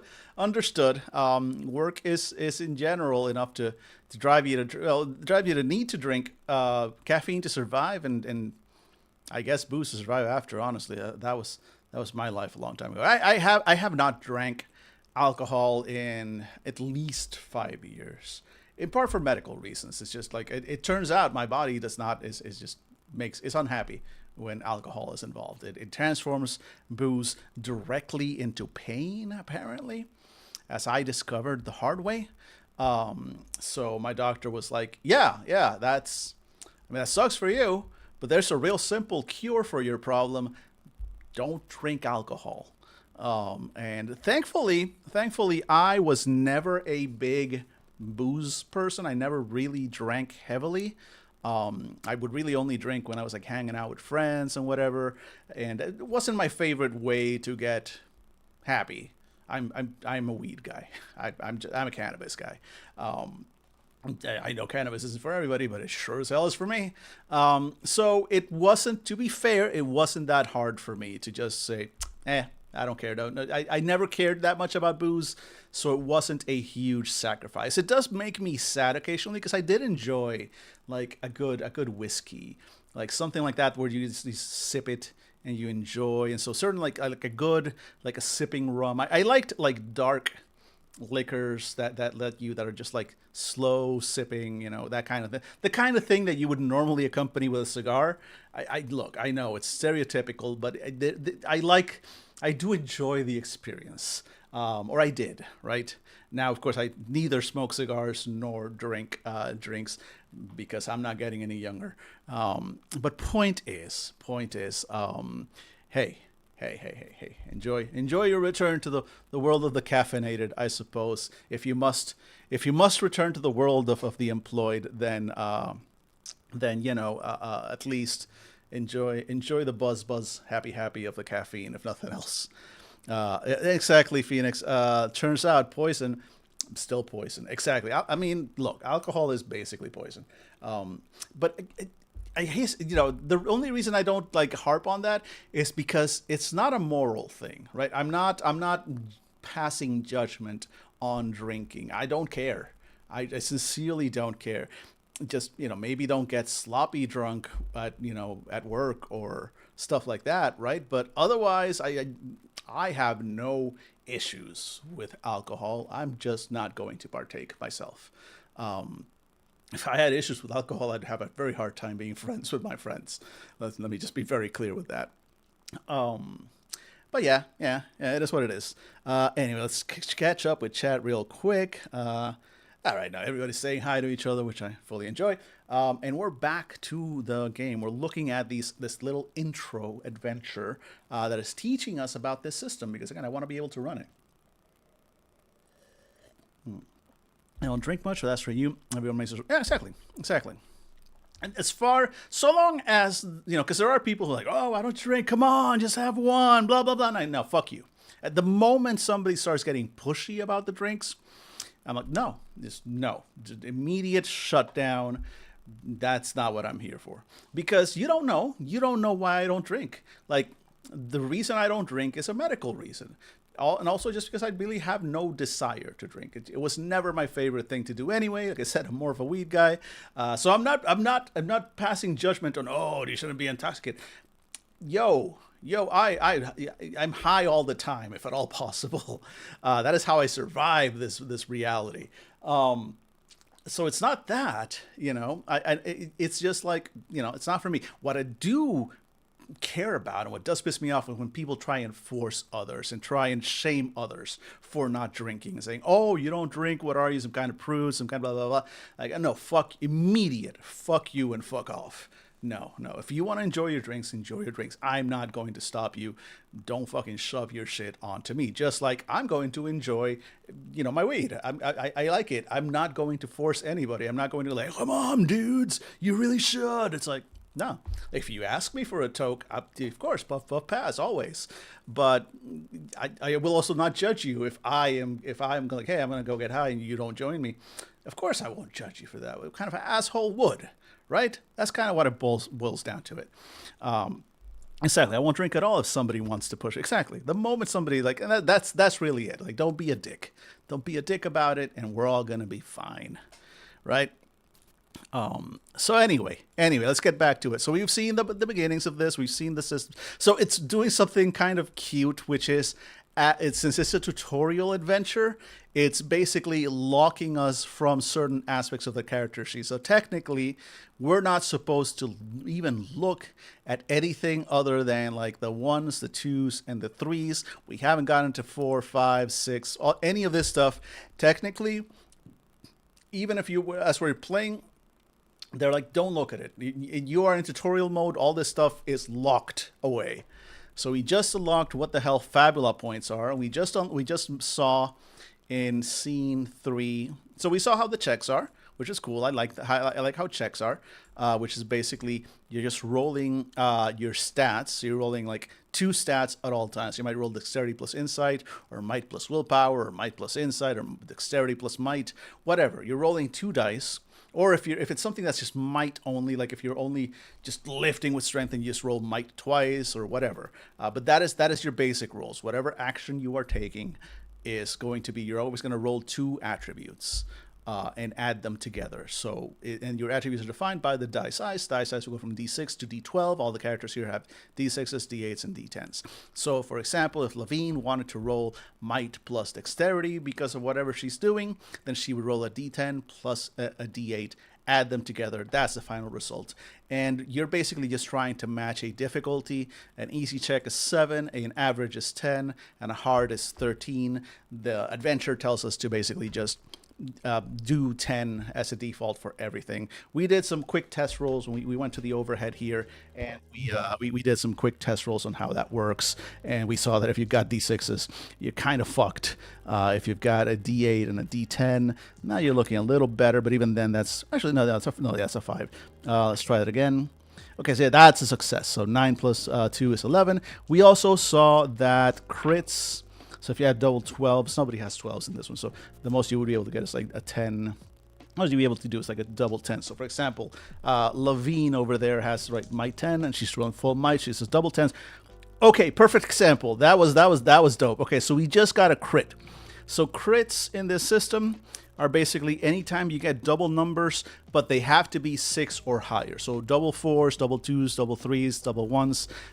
Don't count as, actually, sorry, double 2s, double 3s, double 4s, double 5s don't count as crits. Double 6s or higher all count as crits. So this is a full crit. That is a 20, so you definitely succeed. It's also a critical success. But also, if you had rolled I think it's like 1 on both dice. What's a fumble? Fumble rules are, let's go back here. Let's see, fumble rules were, here we go. So when both dice, so if both dice are 1s, fumble. If both dice are 6 or higher and match, critical success. That's basically how it works. It's very simple. I need that kind of dice invocation skill. I mean, yeah, no, it's a very simple system. I like it. It's not terribly complicated. Of course, you have modifiers and stuff. And yeah, that is the system at its base. That's not too hard. I was surprised that really all you're ever rolling, apparently, because if you go back to the forbidden parts of the character sheet that we're not allowed to look at yet, I'm not seeing, like, you're never gonna roll dexterity plus adrenaline from yours. Like if you're compared to like World of Darkness, where you're like rolling attribute plus skills, or you're like dex plus stealth or something like that. Like if you were just like, depending on how you describe it, for example, let's say Levine here wanted to do a stealth. And so I go, okay, describe what you're doing. And if they were to describe, okay, all I'm doing is I'm trying to move as quietly as possible so that my armor doesn't make any noise. I go, okay, cool. So that sounds like just dexterity. So she would probably roll double dex. So the example I'm about to give is a bad one because the other thing is like if they describe like how they're actually trying to look for places that they can hide, and trying to take into account how the floor is so it won't creak as they're moving. Then I might tell them, okay, so roll dexterity plus insight because your insight here. So in her case, that's a bad idea. She's actually better off rolling double dex instead of dex plus insight. But you get the idea of the game, which is that describe your action, and then the GM gets to tell you, okay, based on how you describe your action, you're going to roll these attributes for your roll, and it is difficulty, whatever. Your target is whatever. Like for example, and then the weapon, which we'll see later, they have a specific accuracy check. So it's like, for example, Dex plus Might is that one, and then deals HR or something else. Okay, we'll see. This is still locked. We're not supposed to be looking at this, but you get the idea behind the system there. All right, so back to it. Let's get back to that section that we just unlocked for the shadows. Did we read this? No, we haven't. Oh, yeah, we did read this, but I'm going to read it again because I enjoyed it. So, Scene 3, Shadows. The scene changes. We now see inside of an ancient building, perhaps a temple. It's a dark room, illuminated by a dim purple glow. Supporting the roof is a massive bronze pillar, decorated with ancient symbols. The pillar is filled with cracks, from which are seeping rays of intense energy. We hear the clacking of armored heels on the stone floor. Then we see a hand approach the pillar. It is wrapped in a silver gauntlet. The scientists in Alonia were right, a feminine voice says. The compass was left buried here ever since the disaster. Now that we have it, dear brother, now I will bring you back for good. Two shadows stand against the purple light. One is massive, like a giant clad in armor. The other is shorter and thinner, wielding a long spear. It seems our heroes don't have much time left. So that was a Game Master scene, which I mentioned I absolutely love the idea because we're emulating a JRPG. So you're going to get those scenes where you're seeing the NPCs, you're seeing the villains, you're seeing stuff. Even if your characters technically would not be aware of that, the players are. And with that, we learn about villains and Fabula points. Villains. In Fabula Ultima, villains act as a player character's dark mirror, formidable antagonists whose actions are placing the world in danger. Villains follow a few special rules, but we'll deal with those later. For now, know that they are the most powerful non-player characters in the game. Fabula points are what truly makes player characters special. Gaining Fabula points. A freshly created character receives 3 Fabula points. Afterwards, you gain 1 Fabula point whenever you roll a fumble on a check, so I appreciate that the game is giving you something in exchange for crit failing. Or a villain enters the scene.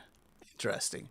Since the Game Master scene that just took place featured 2 villains, every player character now has 5 Fabula points at their disposal. Make a note of this on their character. Oh, okay, that's actually cool. I like that. So it's not just when a villain enters the scene that the players are in, therefore placing the players in some kind of danger necessarily directly, which I thought was what that meant. But they're talking about even like this, even a Game Master scene with like the one I just described, that is just describing the actions of the villains. Since we had 2 villains, that's 2 extra Fabula points that come in. Just anytime anytime any villain shows up, quote unquote, on screen, you get a Fabula point per villain, which is cool because it's a reward for the players. The players are going to get excited. They get a little Benny anytime the villain shows up, in addition to just, you know how players be. They do want to fuck the villain. That's just how they be, right? That's just standard player procedure. They want to fuck your villains. Maybe it's just my experience, but also, besides the little thrill of like, oh boy, there's that villain, I'm gonna fuck him, is the fun part of like, also there's that villain, look at me getting points. dope. I like points, right? Villains almost always have the best drip. That helps. It's true, especially JRPG villains. I mean, not all of them. Not all of them. Kafka, I mean, look, if you like clowns, if clowns are your thing, I can't. I'm not gonna judge you. I'm not gonna judge you. I've seen some hot clowns. I've seen some hot clowns. Standard operating protocol. Exactly. Exactly. But also besides the little thrill of the fuckable villain appearing in the scene, also they get the little thrill of like, hey, Fabula points. Fuck yes, so you get a little reward there. I like that.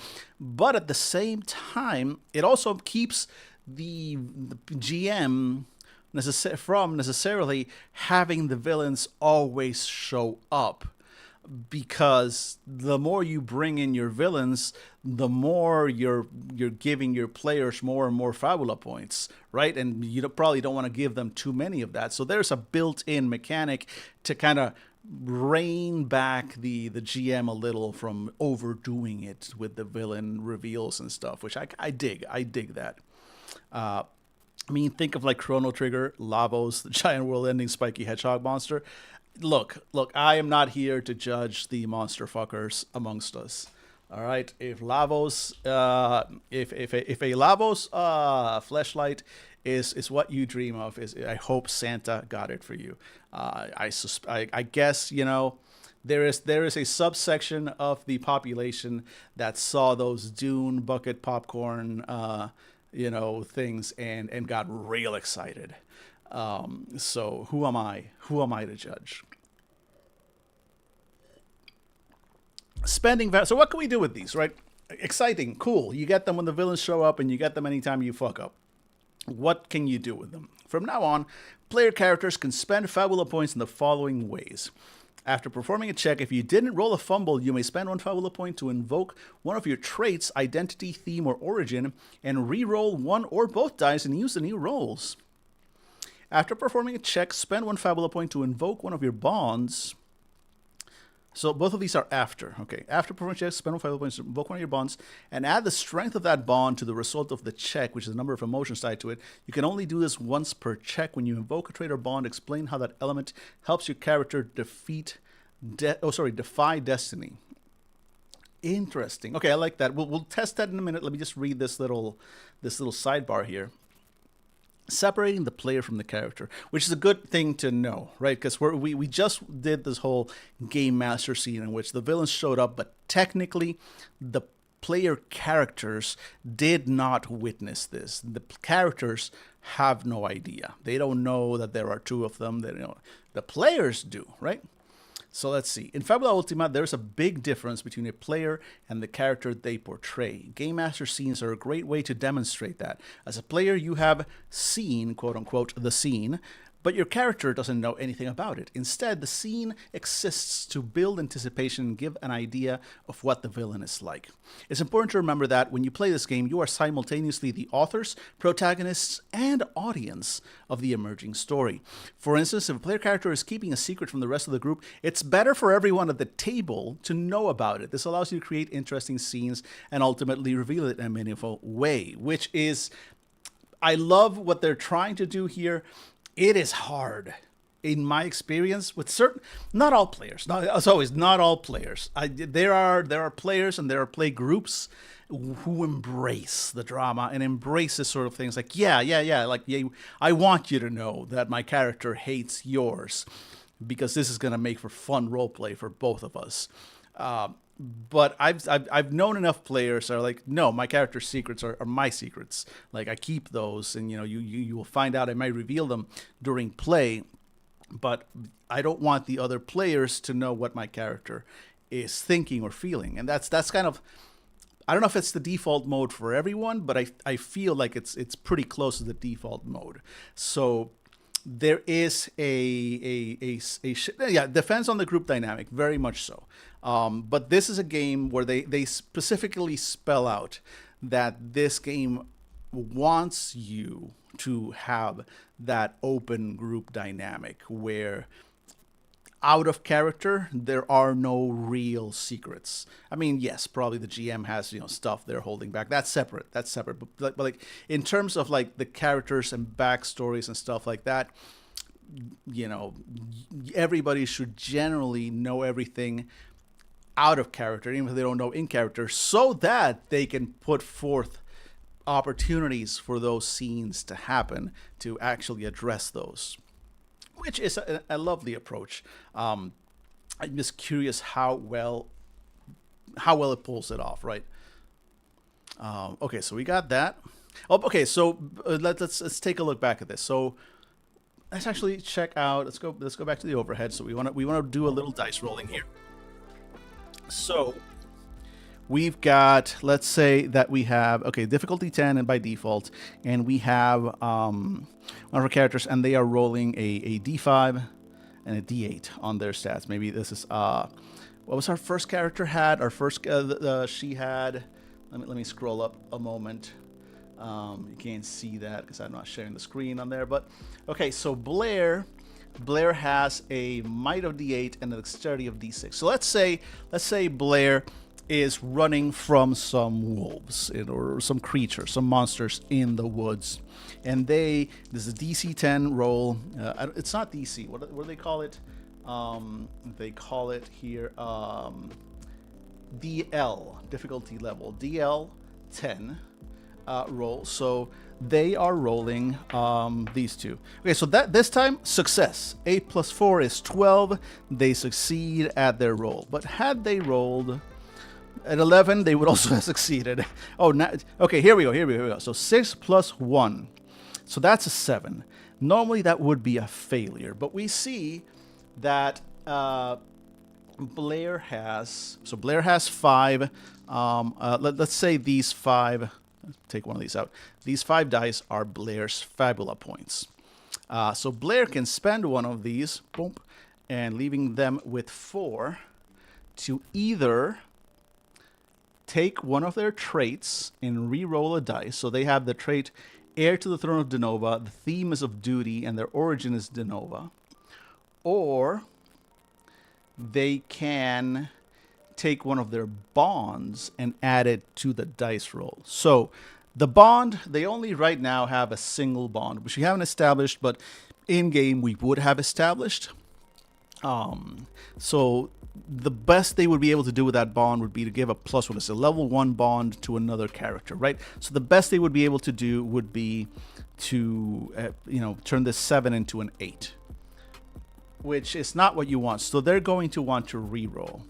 So they would need to figure out a way to sell me as the GM on how either their identity is the heir to the throne of Denova, their theme of duty, or their origin in Denova applies to this role. So let's say they spin a tale about duty. They spin a tale where they tell me, like, as I'm running, and I see these forest wolves catching up to me, I am struck with a sense and a vision of my duty towards my kingdom, and I know that I cannot simply lay down and die here because the people in my kingdom need their princess to save them, or whatever. I'm being very general right now.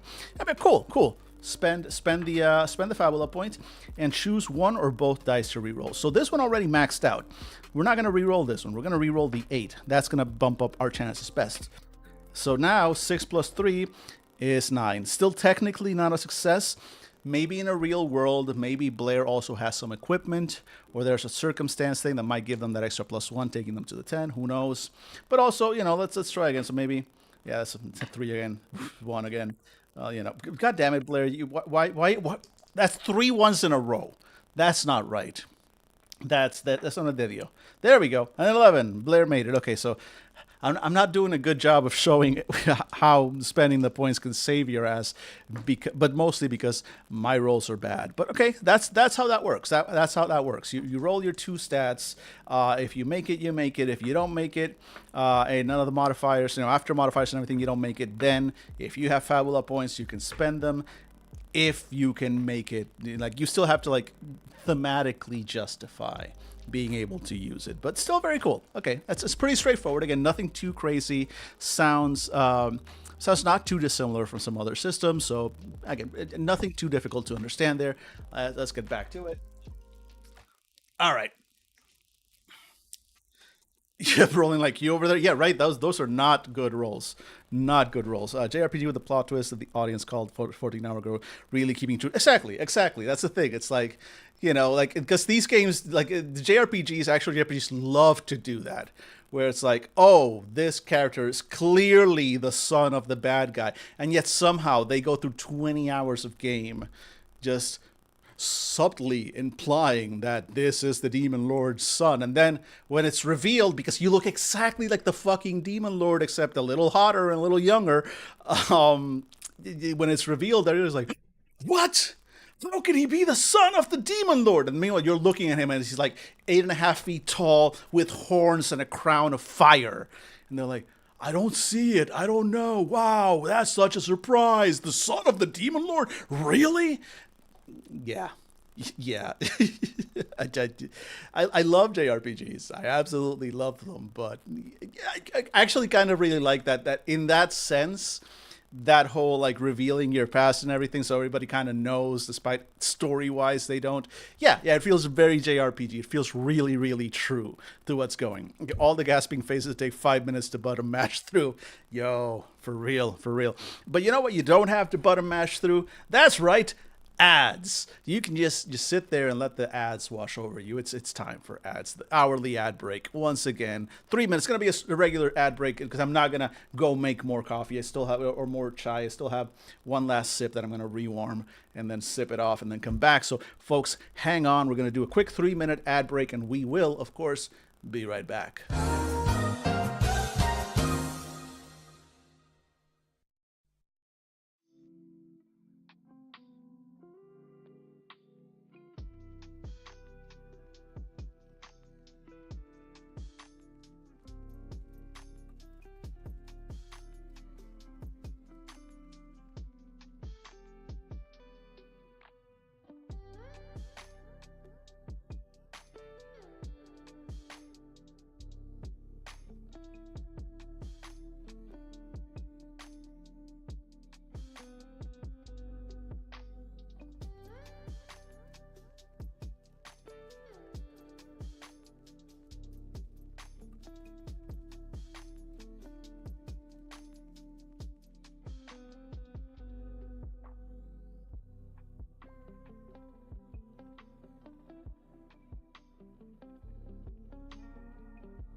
Yo, welcome back. And Potato, Psychonauts. Holy shit, I love that game so much. One of my favorite games of all time. That's one that do I have it? I'm pretty sure I have it somewhere. One of my services must have Psychonauts. I'm not gonna stop this stream and go play Psychonauts. Don't worry. Don't worry.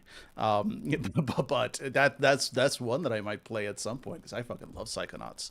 It's been years and years and years. But anyway, yeah, no. One of the many reasons I love Psychonaut for that is for the subversion of that particular trope, which I appreciate. I appreciate.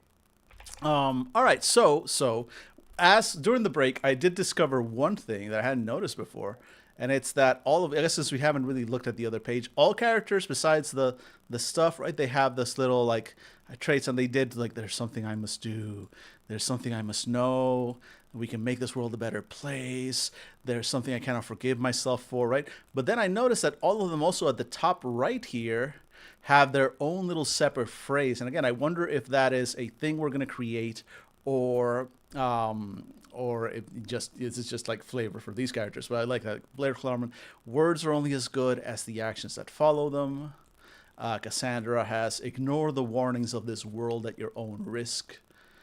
Edgar, I like to think that what we have today was not a gift from the gods. And finally, Lavige with today you shall know the full extent of my suffering.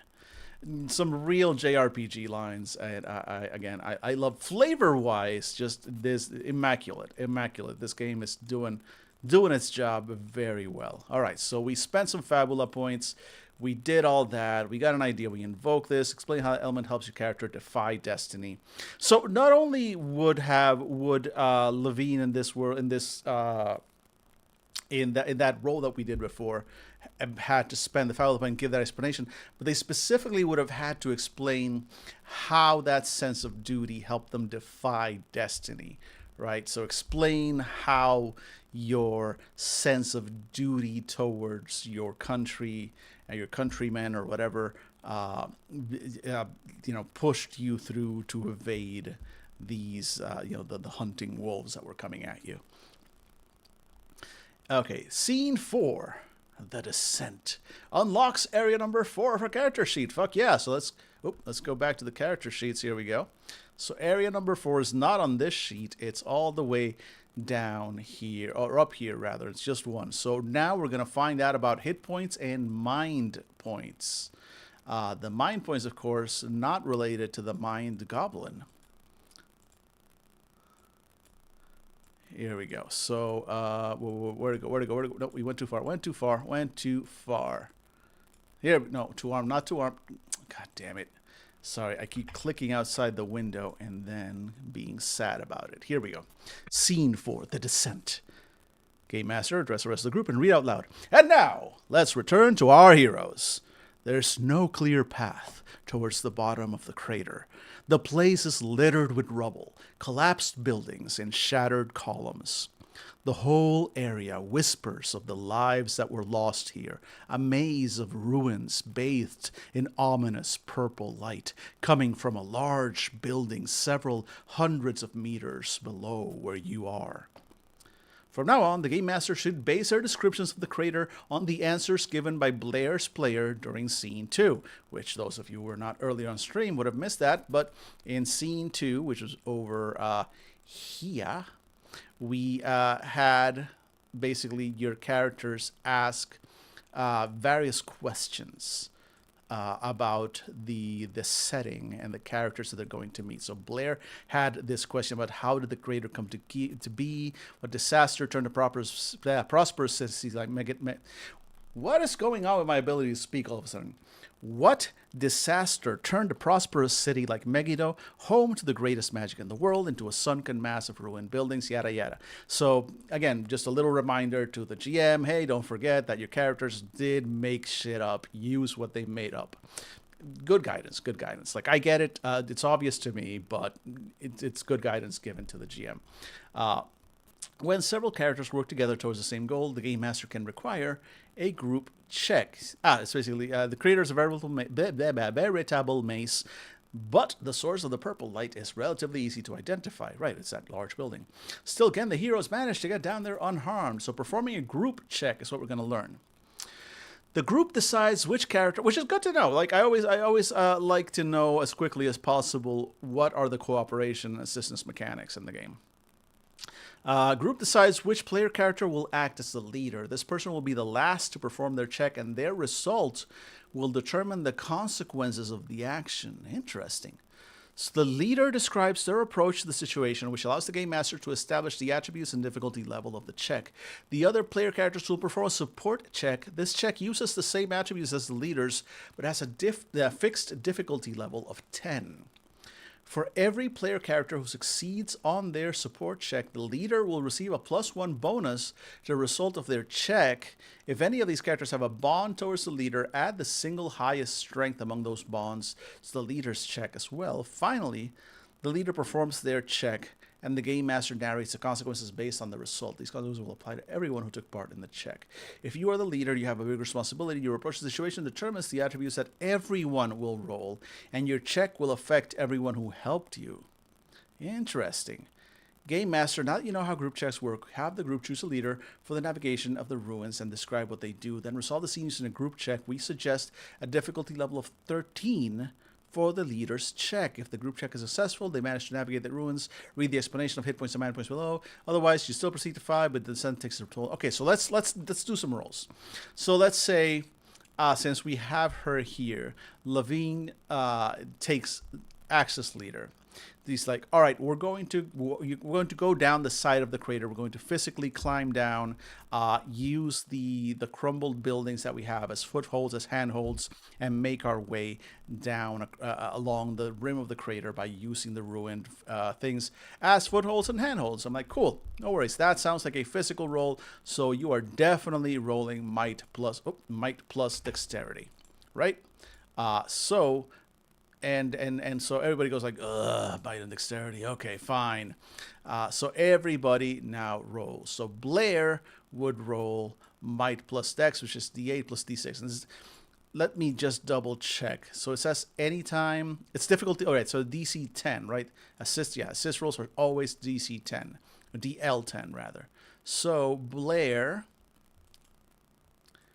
rolls a d8 and a d6. So let's just switch over there. And let's see. So Blair rolls a d8 and a d6. She's aiming, or they rather are aiming. Sorry, my bad. I keep forgetting that Blair is specifically they, them. They roll. That's a 6 and a 1. So that's a fail. So Blair does not assist very well. Cool. Then we go to, let's see, we go to Cassandra. Cassandra has might and dex d10, d8. Okay, Cassandra has a better shot here. So let's just go over. So Cassandra rolls a d10 and a d8. Oh, damn it, Cassandra. This one, I think. Is it this one? I feel like this one just keeps rolling very poorly for me. Okay, that was a 7. Anyway, Cassandra also fails. Poor Cassie. Oh boy. I don't think it's possible to make this roll at this point.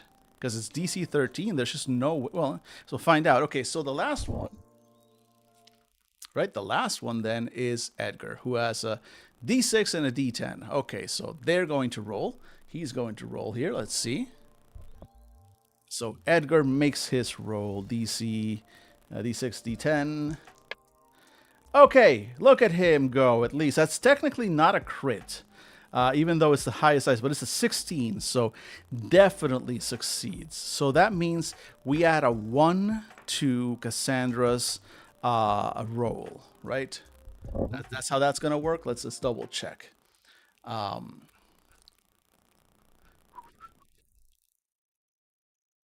Right, a +1 bonus as a result of the check. And let's say also that Edgar actually has a bond of admiration towards Levine. Let's say we established that earlier. So that's another +1. That's another +1 there. So now, okay, so it is actually possible. Okay, never mind. I was thinking of something else. So now, effectively, Levine will be rolling their might plus dexterity, and adding two, one from Edgar's success and one from Edgar's bond. Even if other people had it, all the bonds that we've established in this intro so far are all level one, so it's going to be a one no matter whose bond it is. We're just saying it's Edgar for convenience sake. So Levine rolls with a +2, and of course we haven't really talked about any other kind of modifiers really, so it's just going to be that. So let's go here and let's check the dice. All right, so Levine is rolling a D10 and a D8. Here we go, Levine. Here we go, Levine. Come on. God damn it, Levine. 7, 8, 9 plus 2, 10, 11. Not a 13. Does not make it. Levine at this point has nothing else they could. I mean, they could maybe spend a Fabula point to re-roll that 10. Let's say Levine. So what are Levine's? What are Levine's? Okay, Princess of the Kingdom theme, guilt, origin, or Morga. So that theme of guilt, maybe they can use that. I'm not gonna spend too much time. But let's say Levine's player explains how they're not just taking the lead, but as the rest of their party goes, they see that the rest of the party is having a hard time. They see Blair and Cassandra slipping and sliding through, and while Edgar is able to he's almost in sync with Levine's movements, Cassandra and Blair are really having a hard time. And I know, Levine knows that she could just keep going down. They'll make it down. They're not getting hurt. They're just having a hard time. But because of that sense of guilt, Levine actually sort of sacrifices her own time and makes sure to go out of her way to help Blair and Cassandra come down, which slows us down. But she's doing her best to try and make them descend safely, because she cannot bear the thought of them becoming injured when she's the one that's been taking the lead. And the GM goes like, "Cool, all right, I will allow that as a guilt." So then Cassandra would spend a point. Right? Let's go back here. Right, Cassandra would spend. She had. I'm guessing she had 5. Because either she had 4 or 5. Either way, she spends a point, and she's not going to re-roll that 7, but she's going to re-roll that 2. That's much better. And all of a sudden, now that's a 16 plus 2, 18. Now that's definitely a success on that roll. And based on that, so that's how you do it, right? That's how you would kind of modify. The reason I'm doing this is because I want to see what it looks like and what it feels like when you are making those rolls and you're not getting the roll that you like. What tools, what attributes, what resources do I as a player have to help me because I have bad dice rolls? That's this one thing that I have over the years, over the many games that I have looked at. One of the things that's become important to me is figuring out what the experience of the game is going to be for someone who consistently rolls poorly. Because, as those of you who know from Fandible, there we go. I hit the button. The best little podcast that nobody's ever known. The biggest, longest running little podcast that nobody's ever fucking heard of. Anyway, David. Exactly. We have Dave. We have Dave. Dave does not roll well. It's not even a joke. This is a scientific fact. I wish I do not. I'm placing this out into the universe, but please nobody do this, because why would you do this to yourself? But I kind of wish that somebody would take all our roles as a podcast, as a group, and just do some statistical analysis. See how often each of us succeeds or fails. That's all I want to know. How many successes or fails on average, like per roll, like, percentage. Don't do that. That would require listening to 15 years of fucking audio. So don't. But I would be fascinated to know like what those numbers actually look like. Anyway, David does not roll well, and we have multiple times run into games where I sincerely have felt bad because he's clearly not having a good time because his rolls are sucking and everybody else is doing things and they're making their rolls and they might succeed or fail more or less back and forth, but they're proceeding with their game. Their characters getting to do things even with the occasional failure. They're still doing it. Then there's Dave, and Dave loves to play like badasses. Of course he does. And then it's like, okay, I'm playing this badass, and then I roll like a fucking clown every single time, and one bad roll, one crit fail, haha, you roll, you laugh, you deal with it, you move on. But when it's failed roll after crit fail after failed roll after crit fail, yeah, after a while you see the light leave his eyes. You see it's just like, yeah, I'll do whatever, and like just. And I can't blame him. I cannot blame him for that. We've all had bad dice days. I think we've all had David days, right? It's David Dice, David Days. There we go. And where just the dice are not with you, right? And it sucks. It really, really sucks. Again, you can only laugh off so much failure before it's like, I'm not having fun anymore. So it's always important to me to see how the game runs for somebody who is rolling poorly. How many opportunities, what abilities, what resources, what in-game mechanisms are there for somebody who is consistently rolling poorly to turn that around. Like they can spend Fabula points, they can do the bonds, they can look for modifiers and attributes. And again, all that stuff only goes so far, right? But there's enough just from that little example we did now, right? And that's not like it's a little contrived, right? But it's not going to apply to everyone. From that example that we just saw, it does sound like there's a decent amount of options that you have as a player to try and turn a bad dice roll around. You're not going to be able to turn every dice roll around, but you can try. It's like, yeah, David Dice or David Drama. No, it's David Dice. It's David Dice. It really is. Like David wants to, like I sincerely, there have been games where I'm like, oh man, I feel bad because this game is absolutely kicking my friend's ass and he doesn't deserve that. He's playing everything great. He's role playing like a fucking pro because of course he does. He's Dave. And then every time he has to, and you can see it, like every time like, all right, well, you're gonna have to make a roll, and you can see like all the like the energy just escapes his body because he knows that whatever cool thing he just described and just said that he wants to do, the dice are about to fucking fuck him over, right? And again, if it was just every now and then, yeah, we all have like fond memories of some crit fail that led to even better story, honestly. It's the constant. It's when you've got that player who's always having those bad rolls, right? Let's see. So I like the pool of some kind that is built up from failed rolls. This one is Fabula points. Story Path Ultra has momentum. Exactly. Although I still have my issues with how Story Path Ultra named that momentum because that is not how momentum works. But yeah. I'm not rehashing that rant. But yeah, exactly. I do like that. Exactly. The more you fail, the more of these points you're going to be able to go, and the game rewards you for certain things like the bonds, right?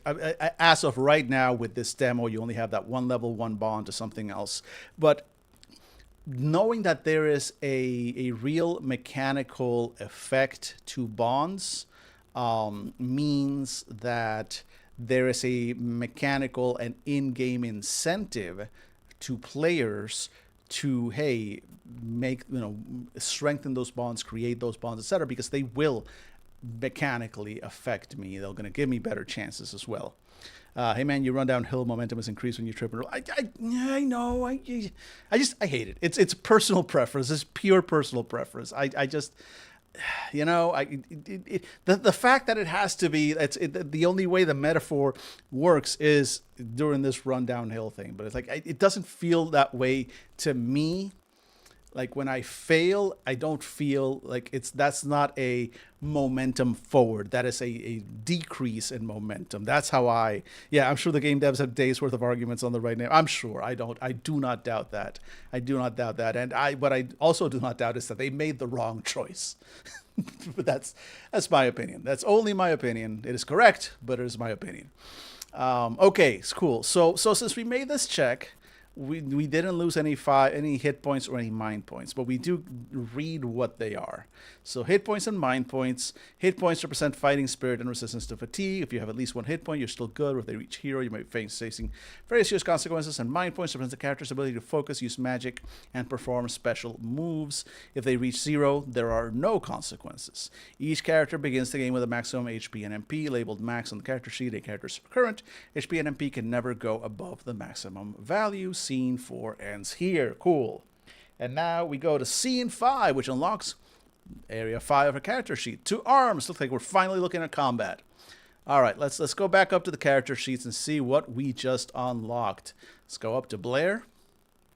So Blair just unlocked, so there's still no 5s on this page. So Blair, we just unlocked a lot. We unlocked initiative and defenses. We unlocked our equipment, our skills, and our actions. So let's kind of take a look at that. So initiative modifier -2, defense 9, magic defense 12. You got a steel dagger melee. You got a sage robe. And we got a bronze shield. We got the encourage skill. We got the Lux offensive spell. And we got some basic actions: attack, guard, spell, and skill. Cool. Okay, so encourage lets you spends 5 mind points. It regains 10 hit points, chooses dexterity instead might or willpower. Apologies. The creature treats the chosen attribute as being 1 dice size higher. Oh, so it's like a bless, kind of. Bless / heal / okay, very cool. Then for Cassandra, we've unlocked a similar initiative modifier, slightly higher physical defense, slightly lower magical defense. They have a heavy spear and a sage robe. Their skills are Bone Crusher, hit a creature with a heavy spear, and choose to deal no damage. So daze instead of damage, or lose 20. Ooh, that's great against casters. Soaring Strike as your spell. This is some real classic Dragoon stuff. And then attack, guard, and spell. Oh, interesting. So they have... Okay, because they have this skill, this encourage skill. If you're attacking a flying enemy, you can set up from the spell action, cast Soaring Strike. Okay, so that's why it's not so. Okay, I get it. Because Blair would have to use their encourage skill, and it's a separate thing from attacking. Whereas Cassandra would just attack, and then once you attack, if you hit, then Bone Crusher is your option as Cassandra. So it's not a separate action, it is just an option. You can choose to, instead of dealing damage, daze, weak, or take 20 mind points. Okay, cool. I dig that. Let's see. Edgar has initiative modifier. He's a little faster, I think. Pretty decent defenses all around compared to the others. He's got a pistol. Nice. Travel garb and a runic shield. And okay, these defenses are already added. That's cool. Skills barrage. So a pistol. All right. So spend 10 mind points and do multiple targets. 2 targets. That's nice. And then warning shot. After you hit 1 or more creatures with your pistol, you may choose to have the attack deal no damage. If you do choose one option, each creature hit by the attack suffers. Okay, so kind of like Cassandra's Bone Crusher is warning shot. And their actions, Edgar, is just attack and guard, because again, both barrage and warning shot just build off of attack. Okay, but they also don't have, because he doesn't have any spells, anything else, just attack and guard. Okay, and finally, Levine. So Levine has... So they're the slowest of the bunch. I would have expected higher defense. I would have expected higher physical defense. And maybe a little higher. Considering that they're the only one wearing like all this armor. Right? Because God damn it. Sorry. There we go. Right, he's just wearing jeans. I mean, his arm is made of metal, I guess. She's like wearing a uniform. Like her shoulders are bare. Her biceps are protected. And I guess her chest, because she's got like that chest plate. But the rest is just an outfit. Do kind of love the boots. There's like an equine nature to them. But also, cat girl, right? So, I mean, yeah. And Blair, so Blair has relatively low physical defense, but Blair is just wearing an outfit, of course. Like, I guess maybe it's because he has high dexterity, that's why. Because Levine, defense equal to 11 and magic defense equal to insight +1, runic plate. While Edgar has travel guard, defense equal to dex +1, so that's 11 to start with. And then they've got that runic shield. So I guess his defense is just high because of his higher dexterity, whereas Levine doesn't matter what their stats are. Runic plate is just runic plate and starts at defense equal to 11, and that's it. It still feels a little weird that the kid in jeans has a higher defense than the knight in full plate, runic plate, which is also, as I think we saw at one point as we were looking through it, I think in the questions asked to Levine over here, right? That it's made of this dark metal that is one of the best protections in the world, and yet the kid in jeans, better protection. Yeah, sure. I'm not gonna grouse about it that much. But okay, we get the idea. Wait, did we look at her skills? Did we look at yeah, here we go. So you've got just attack, guard, and skill, and your skills are adrenaline. So as long as you have 35, so that's just automatic, always happening. Your attacks deal 6. Okay, so Levine hits hard. As long as you have a 35 hit points or less. Oh, so it's like a berserk thing. Once you go down to half your hit points, yeah, you kind of go a little berserk. And then Shadow Strike is your spell. Shadow Strike and sacrifice HP to increase the damage of your greatsword during a conflict scene. If you have at least 6 hit points, you may use an action and spend 5 hit points to perform a Shadow Strike. You perform a normal attack with your greatsword, but the stack deals 6 additional damage, and all damage dealt by the attack becomes of the dark type. Okay, that's cool. So I'm guessing if you have 35 hit points or less, and then you spend another 5 hit points, then you would do plus 12 damage, right? 6 from adrenaline and another 6 from Shadow Strike. That's kind of dope. Okay, so she hits hard, which is important.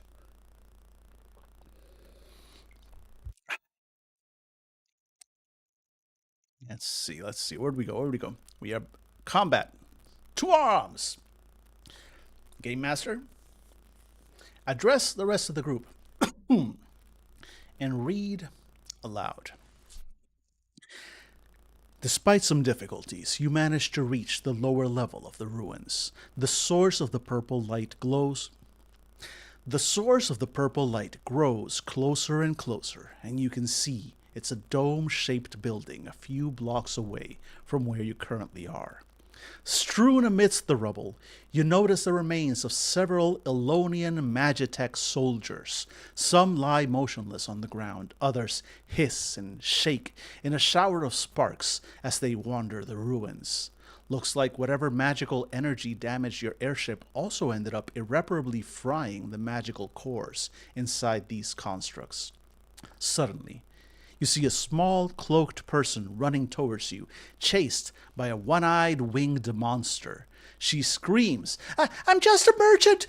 Please, help!" in a young girl's voice, then rushes past you. She clearly wants to make sure you stand between her and the monster.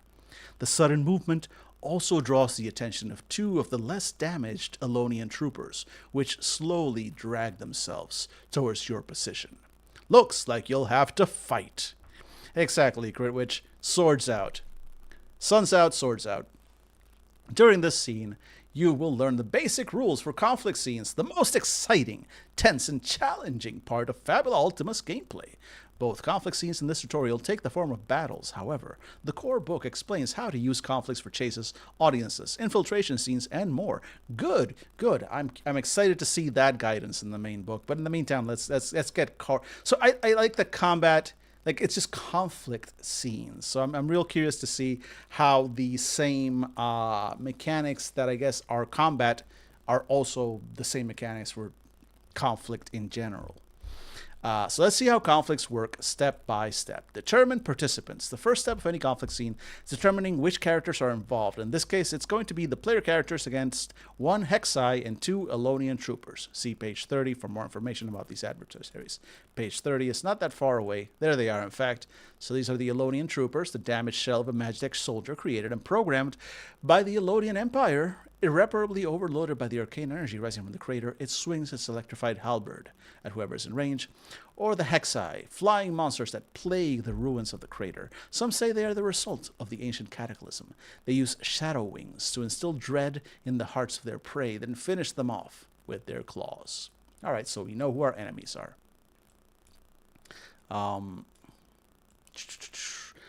Any other creatures present on the scene, such as the cloaked girl, a young merchant named Olivia, who the player characters will get to know better during the next scene, can still be part of the narration, but will not perform actions that influence the outcome of the conflict. Initiative. To determine which side has priority during the combat scene, or the conflict scene rather, we perform what is called an initiative group check. There's always dexterity plus insight. Check and follows the standard rules for group checks. See page 25. But each player character, whether they're the leader or supporting character, must apply their initiative modifier to the result of their check. For instance, Blair's initiative modifier is -2, so they will subtract 2 from the result of their check. During the scene, the difficulty check of the leader's check will be 10. Okay, interesting. So that what's happening there is, we're gonna go here. So I guess what's happening here, and I'm not gonna switch back and forth. I'm gonna read out stats, right? So let's say again, combat and you know what? Levine was coming up the rear, so this time Cassandra's gonna take the lead. Cassandra's going to take the lead on this. She spins her spear around and steps forward as combat begins. Roll initiative. Cassandra's taking the lead in here, so she's going to make the final roll. And it's always dexterity plus insight. Is dex plus ins. So we know what it's going to be. So Cassandra will be rolling a d10 plus a d6, but her initiative modifier is -2. But first, everybody else rolls dex plus insight. So Blair is also rolling d6 plus d10. So let's go ahead and get these in here. d6, d10. Blair rolls, and Blair has an initiative modifier of -2. Everybody had minuses, right? So 6 plus 2 is 8, -2 is 6. So Blair fails. No bonuses to the final roll. Then we have Edgar. Edgar has the lowest initiative modifier with only a -1. His dexterity is 10. His insight is d8. So d10, d8. Here we go. Edgar, come on. You got this, buddy. You got this. Hi, Cat. Oh, dang it. Cat. Sweetheart, you're... That's her tail. And that's her. Sweetheart, Hi. Hi. I love you. I love you so much. Come on, get down here. Get down on my lap. There we go. There we go. Show the internet your butthole. Show the internet your butthole. There we go. So anyway, I saw that I rolled an 8, which is a 7 for poor. God damn it, Cat! You completely moved my page. Here we go. For poor Edgar. I kind of want to re-roll that because I was distracted with Cat, but going to roll. No worries, Potato. Thanks so much for hanging out. Thanks so much for hanging out, friend. Happy New Year. Hope to see you on the next stream. Take care, friend. Take care. So Edgar failed. That was really... I'm going to re-roll Edgar just on general principle. I feel bad. So let's re-roll Edgar just on general principle. Okay, that's a good roll, Edgar. That's a good roll. So that's a 16, because 9 plus 17 minus 1, 16. Edgar succeeds, adding a +1 to Cassandra's eventual roll. And finally, Dex plus Insight from Levine. So Dex is 8, Insight is 6. So Levine is not going to do well for this. Let's see. Nope. 7 plus 1 is 8. And initiative modifier -3 is a 5.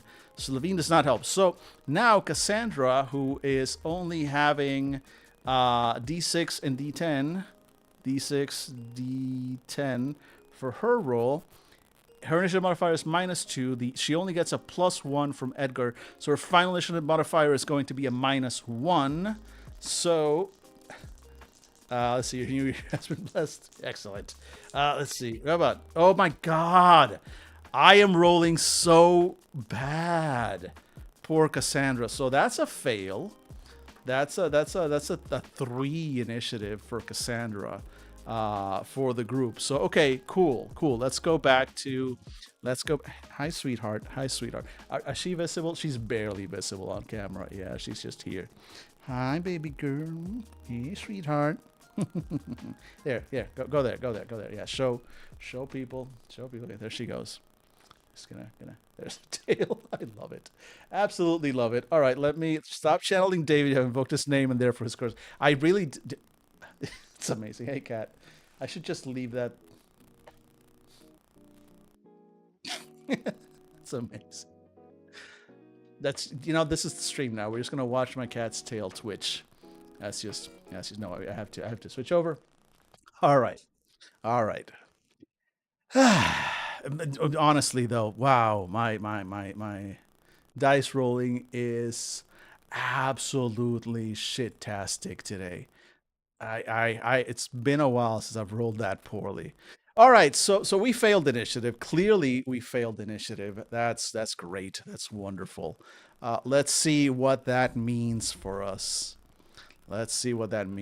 So 2 arms. All right, so we rolled initiative. And cool. So we failed. Our initiative's like 3. Rounds and turns. Conflicts take place as a series, missed the S there, but that's fine, of consecutive rounds. During each round, what did you do here? God damn it, the cat stepped on something and now it's browse. There we go. That was so weird. Okay. Where'd he go? During each... What's going on here? Delete. How did she add a note? How did she do that? Cat, how did you do that? Anyway. Each participant gets 1 turn during which they can act. Some powerful enemies can perform more than 1 turn per round, but we'll learn more about that during Scene 8. During each round, the player characters and their adversaries will alternate taking turns. The first turn of the round will go to the side that won the initiative. The heroes of the group check was successful. The enemies, if it was a failure.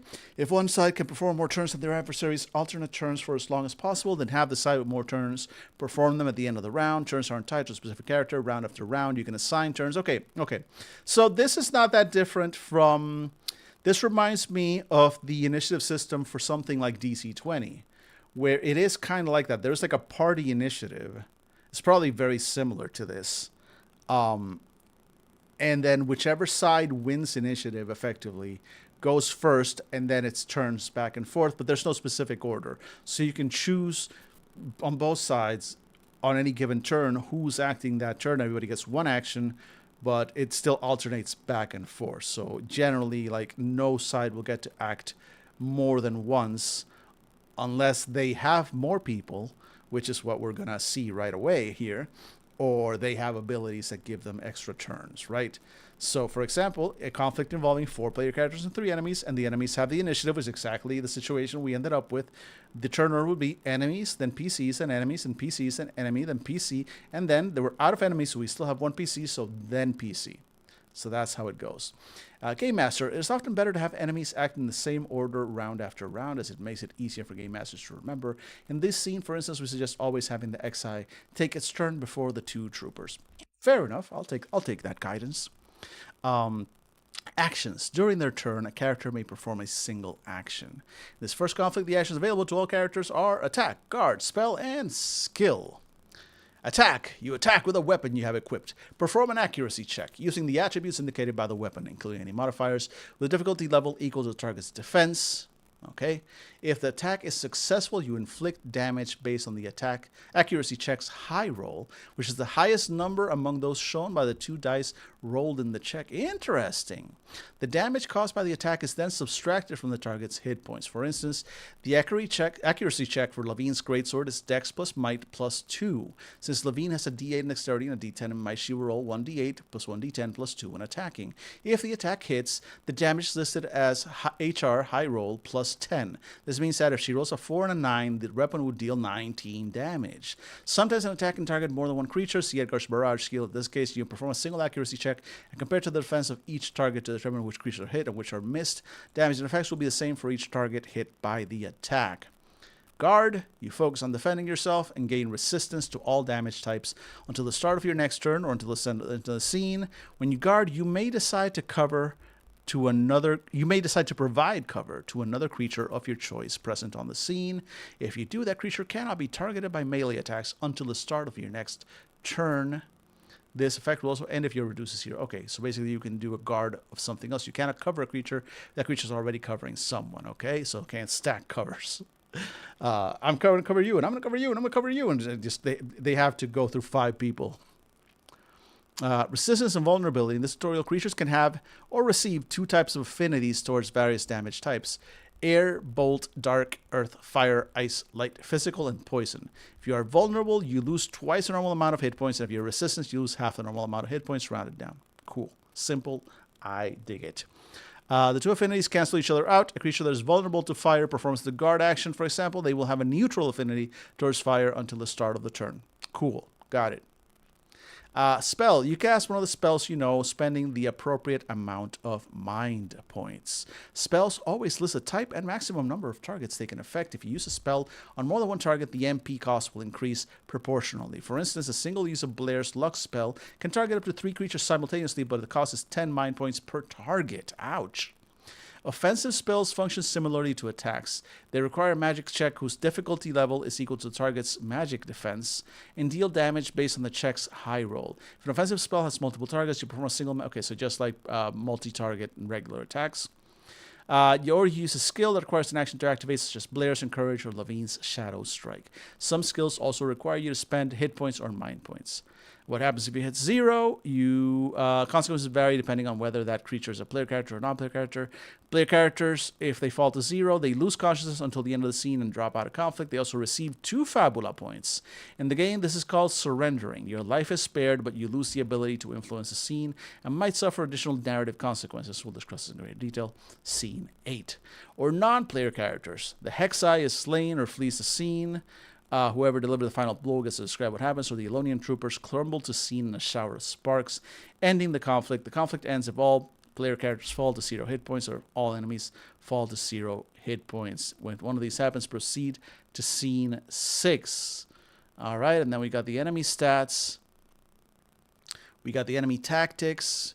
Enemy has troopers should perform a halberd strike against a random target. The Xi should perform shadow wings on targets that aren't already shaken, or use claws against player characters who are already suffering from one or more status effects. Run this battle since your first battle. Fabula Ultima is a quick list of principles. Tell the players when an adversary spends mind points to cast a spell. Tell the players when the damage they deal to an enemy manages to hit a vulnerability or gets reduced by resistance. Tell the players when an enemy is down to half their hit points or less. Be transparent. Give players the ability to make informed tactical choices. Remember that even if you're controlling the enemies, your goal is not to beat the player characters, but rather to give them chances to work together and overcome obstacles. Tactical advice for the players. Blair's Encourage skill can temporarily increase a character's attributes, which can be useful to counterbalance the reduced die size caused by a status effect. Cassandra can use Soaring Strike to hit the Flying Hexai and use Bone Crusher to sacrifice damage to inflict weak on Elonian troopers and reduce their ability to hit and deal damage. Edgar can use his pistol to hit the Flying Hexai, then use Warning Shot to sacrifice damage and inflict slow on the creature, making it less accurate. Levine should use Shadow Strike to deal massive damage whenever possible. If her hit points get too low, Blair can use Encourage to heal her a bit and boost her dice. Okay, so let's kind of run through combat. And I'm going to actually let me do a quick how can we do this? How can we kind of do I'm going to add, okay, this is going to be kind of awkward. Give us a second. Give us a moment. Let's see here. So add a video capture device, and That one. There we go. Okay, so that's our overhead.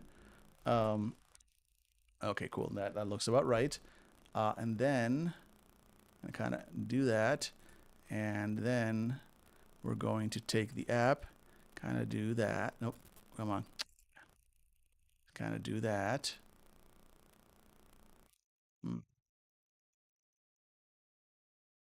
That's not exactly ideal. Can we, okay, can we maybe just like do this and then give us some, no. Which one should be bigger? I think this one should actually be, oh, well, that's me. Too many things, wait. Give me a second, give me a second. Okay, this one. Okay, so actually, I think this, and then, let's see here. Sorry, give me just a second. There we go. And then this can kind of go. I feel bad for chat. Okay, there we go.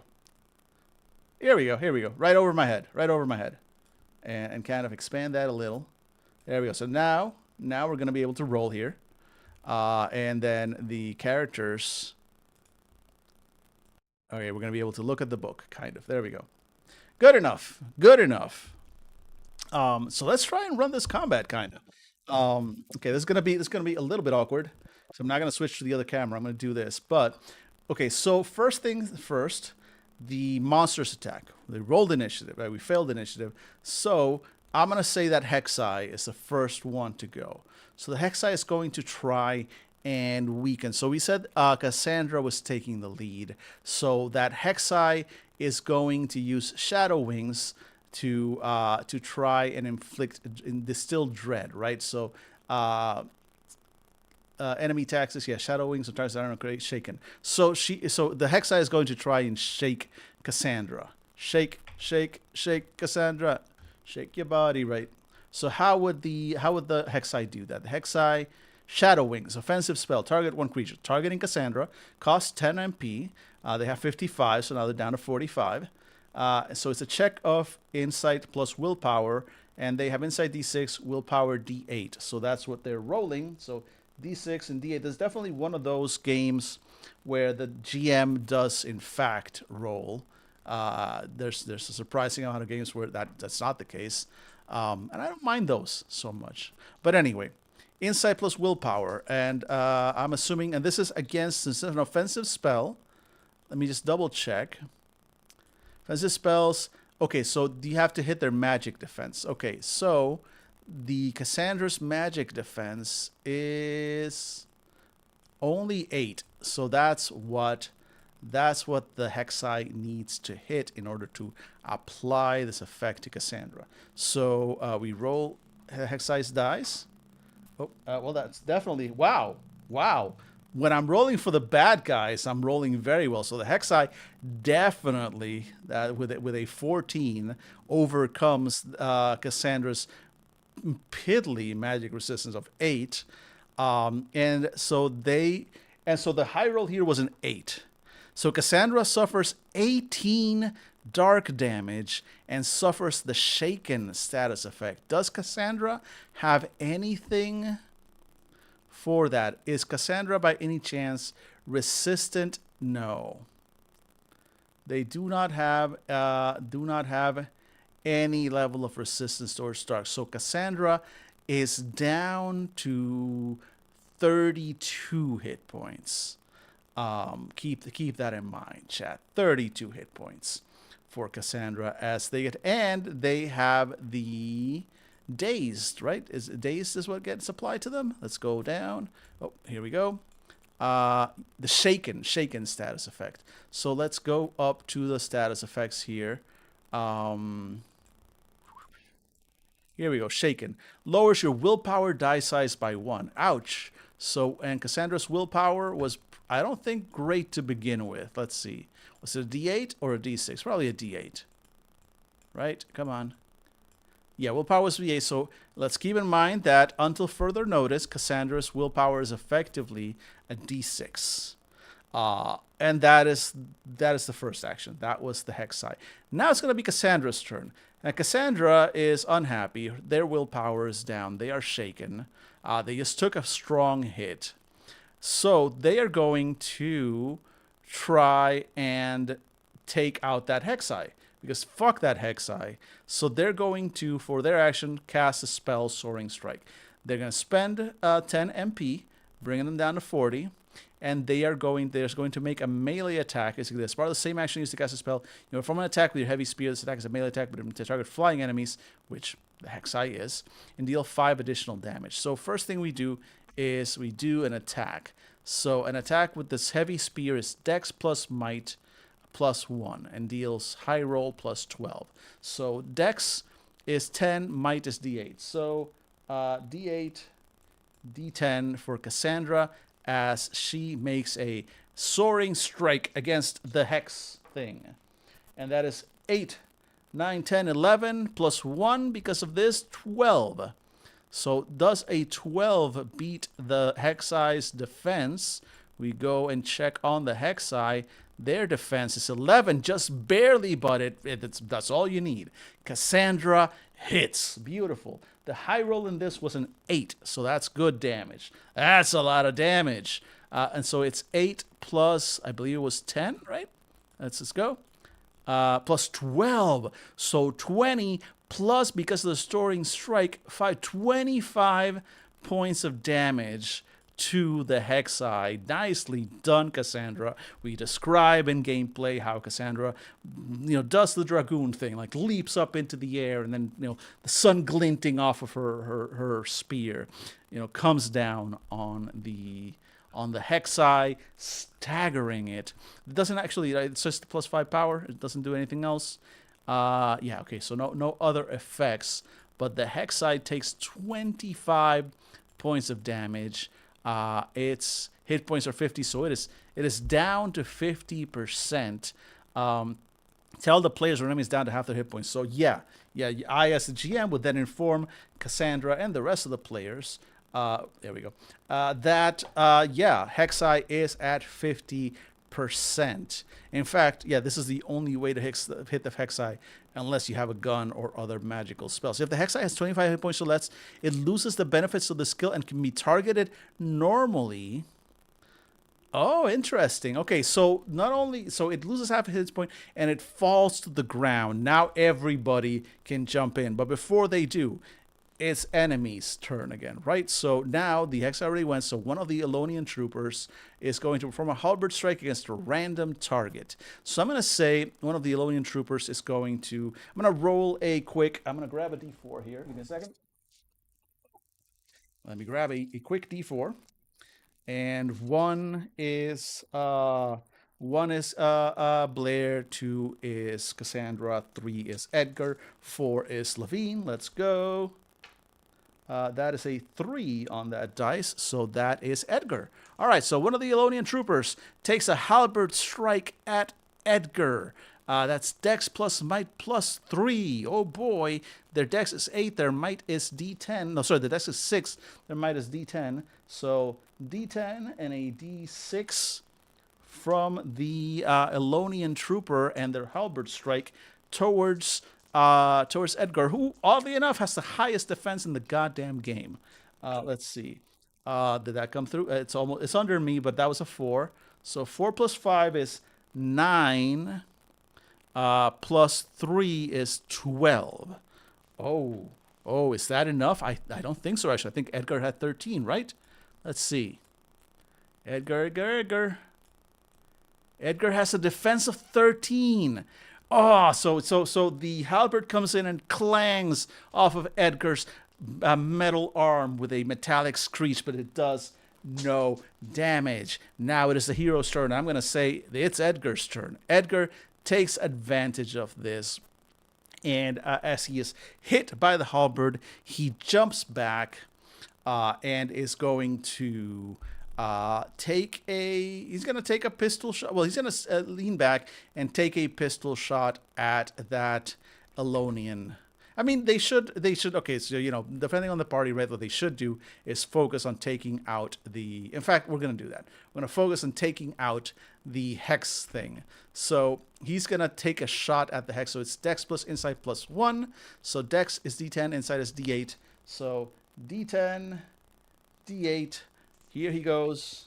That is a 4 plus 7 is an 11 plus 1 is a 12, which I believe definitely beats the Hexeye's defense, right? Yeah, defense is 11, so just barely, but it does it. It beats them, which means, sorry, and what did we roll? Fuck, the high roll was a 7, right? The high roll was a 7 in this case. Yeah, because it was 7 plus 4, so 11. Yeah, okay. So the high roll was a 7, which means he does high roll plus 8, so he does 15 points of damage to the Hex wing, which takes it down. It was from 25 minus 15. It's down to 10 hit points. Ouch. Wait, resist. Okay, no. Okay, Soaring Strike is not a dark thing. Okay, cool. And that's it, right? So now the Hexeye is down to 10 hit points. And then the other Elonian Trooper gets to go. The other Elonian Trooper is going to attack.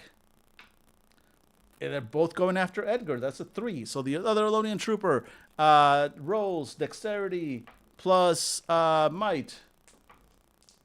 Needs to, oh, that's a complete fail. So 4 plus, that's 5 plus 3, that's still an 8. Just absolutely whiffs on trying to hit Edgar. It's a good thing they're both choosing to hit Edgar, because Edgar is the hardest one to hit in this group.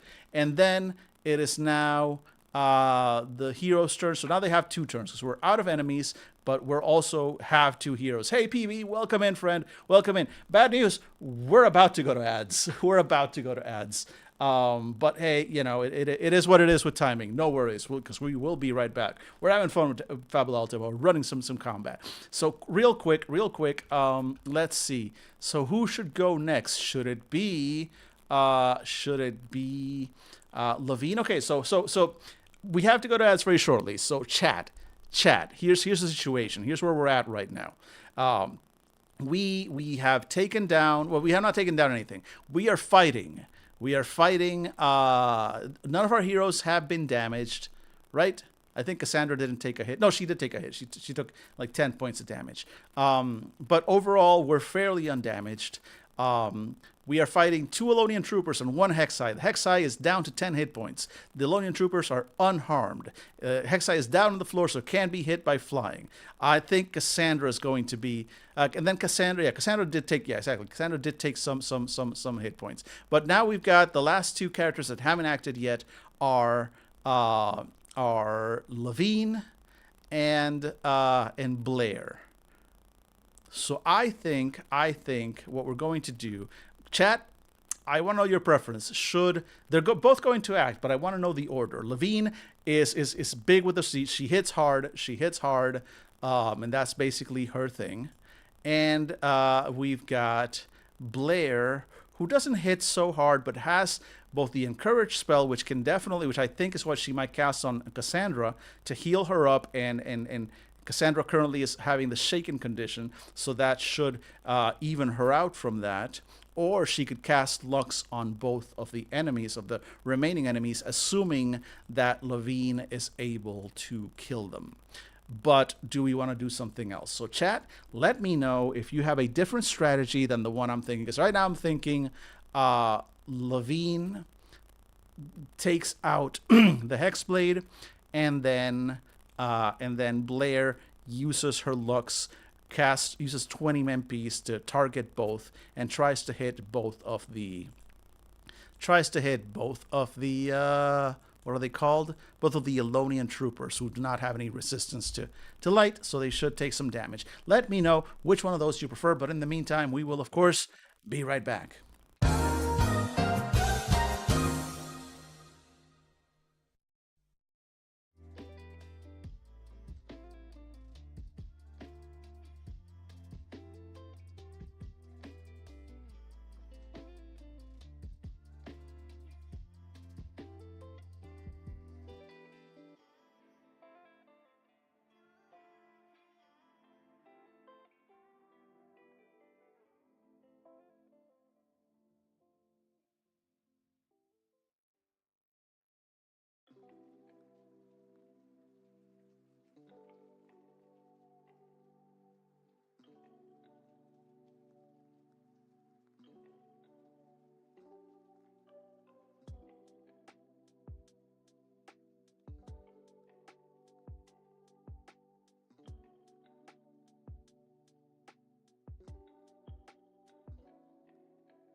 And we're back. Welcome back from the ad apocalypse, the ad vent, the adding, the addery. I don't know, man.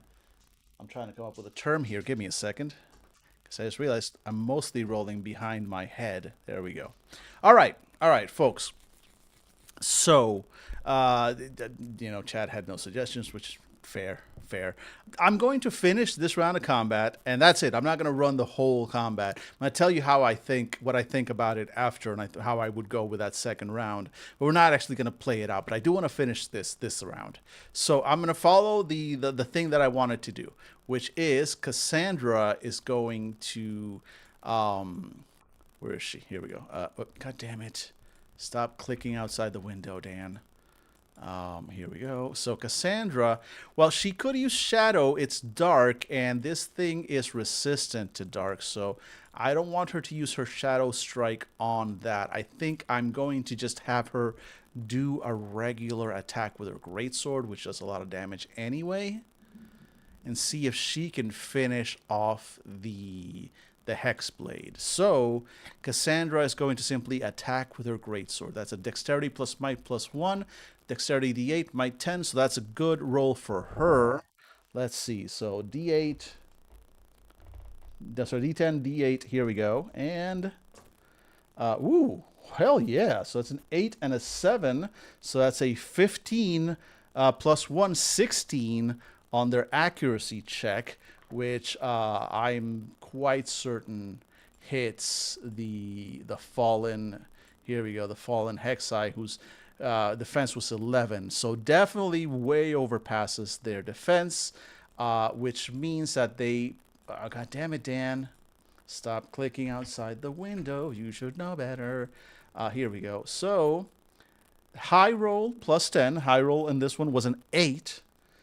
So 18 points of damage with their greatsword towards the hex wing, which I believe takes it out, right? Because it was down. It was down to like 15 or something, right? It was. Does that take it out? I lost track of the hit points. I'm gonna assume that takes it out. So the Hexai is gone. I may have been off by a point or two there, but whatever. We're not going to continue this combat. We're just going to take Blair's last action. So no more enemies. Yeah, close enough. If enough. Exactly. Like even if we were, if we were actually playing and I wasn't showing the exact hit points, which I don't know. Like I feel like this is the kind of game where we're unlike with other like D&D and stuff, where they kind of gently tell you to not give players the specific hit points. Just tell them, oh, it's looking hurt. We're trying to emulate that JRPG thing. So like in JRPGs, the monsters have health bars, right? So you can see how much damage you're doing. So you might as well just tell them, right, where you're at. But at the same time, like I kind of want to say that's enough. That's like maybe it was down to 15. I don't know if it was down to 20 or to 15.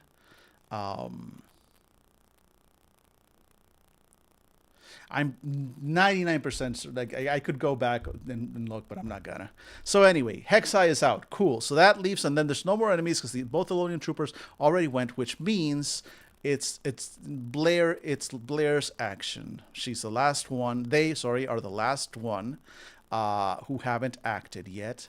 So Blair is going to use their offensive spell. They could use Encourage to heal up Cassandra, who took a hit and is currently shaken. So I would mark this here. Oh, I just realized that. Oh, that's really handy. So you don't have to actually, if you don't have to actually go here and refer to this little table because it's built in. Oh, how did I not notice that before? It's actually built right in here. Like if you mark shaken, then you know that what's happening. It's like, oh, this die went down by 1. If you mark poison, then both of these dice went down by 1. If you mark slow, this die went down by 1. Okay, this is actually really well designed. I like that. Do I have it? I don't have it on the screen, do I? No, I don't. So I'm gonna switch over to this screen just so I can actually give it a proper. Wow. Okay, I'm using the wrong camera. Everything is insane. Everything is wrong. I just needed to give it a wow because I really I think that was very well done game. Well done. Good game. You know, PB, those of us who were on your stream last night were witness to design and layout scenes, right? We need PB to critique now. Um, we saw sins against layout committed in that game last night. And here we have an example of like, look, I mean, it's a different, right? Different thing, right? There's not layout, but also like the rest of this as we've got, like I've been able to flip back and forth and see very clearly where things are. Like, I mean, it's a short document, right? It's under 40 pages, and we've only really seen like the first 20 something. We've seen half of it, but still, like, we really haven't had much problem. Again, we are going to the tutorial. It's giving us stuff as we go, but very well done tutorial so far, right? We've been able to do everything the tutorial is wanting us to do without really having to like flip forward in the book. Everything that we do at each part of the tutorial has still required some flipping in the book, but it's back to the parts that we already saw. So yeah, exactly. It's night and day. It's incredible. Like this is what good layout and good like game sort of like planning, game design planning can do. This is much easier to navigate than the game we were looking at. Which reminds me, there's one. I don't have it here, and I would have to stand up to the room and go get it. Which, you know what? I will. I will. You know, folks, it's my stream. You can't stop me. Try and stop me. I'll be right back. Bear with me. Listen to the lo-fi.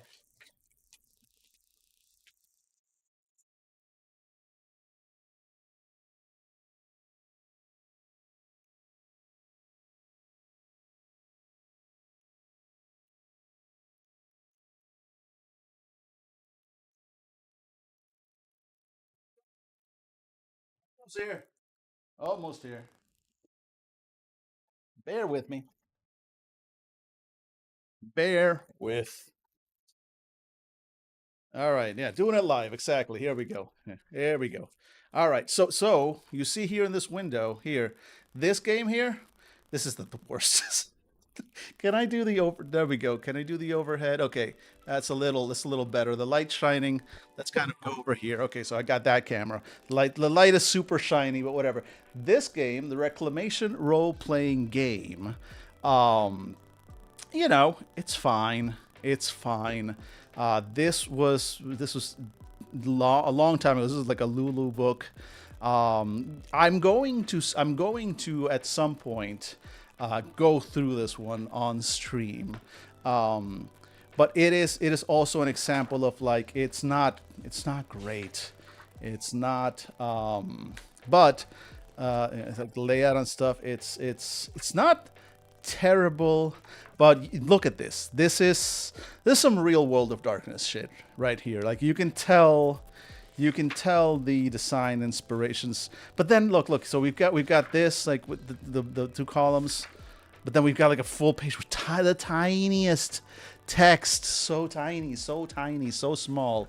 That cover is kind of wild. Yeah, it's bad. It's just it is what it is. It is what it is. I don't know who the artwork. So I mean, this was kickstarted, and we as in Fandible.com, the podcast, we kickstarted this because the person who wrote this, Chris Gressinger, who is assuredly not watching this stream, is or was a friend of Billy and Angela's, and so he is the one that wrote this game, and support your friends. Right, we backed it. We as a podcast backed it, and with that in mind, I don't know what page it's on though. But this book, this game has I mean, there's a lot of decent art, honestly. But this game has the um, unique distinction of being. There's a lot of art actually in this game. I do want to spend our time. I do actually want to give it a proper look at because I remember decades ago. Decades. I mean, yeah, it was. I think it was over a decade ago that this came out. Oh man, where is that art? God damn it. Um, Kind of. We took a quick look and we went like, I don't think this is for us. I don't know how I feel about it now. Anyway, part of what you will discover in oh boy, layout on this. Look at this. Look at the number like the different fonts, and again, it's. I mean, we've seen greater sins, right? We saw the sins we saw last night, but at the same time, there's a lot going on here. Uh, but in here, somewhere in the art, and I think I would have to go. We would have to go through all of the pages to see where exactly it is. But the point is, what I'm trying to get to is that when we kickstarted this, we paid to have our basically have custom characters based on us included in the book, and there is art of them, and I'm trying to find it because it is art of all of Fandible, but in the style of this book as like mutants and whatnot. And I don't know what page it is on, but I know it's in here. I know it's in here. Also, this book is like very much like print on demand quality. You can kind of tell.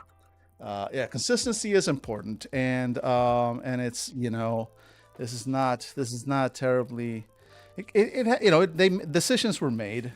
Decisions were made on how to lay some things out,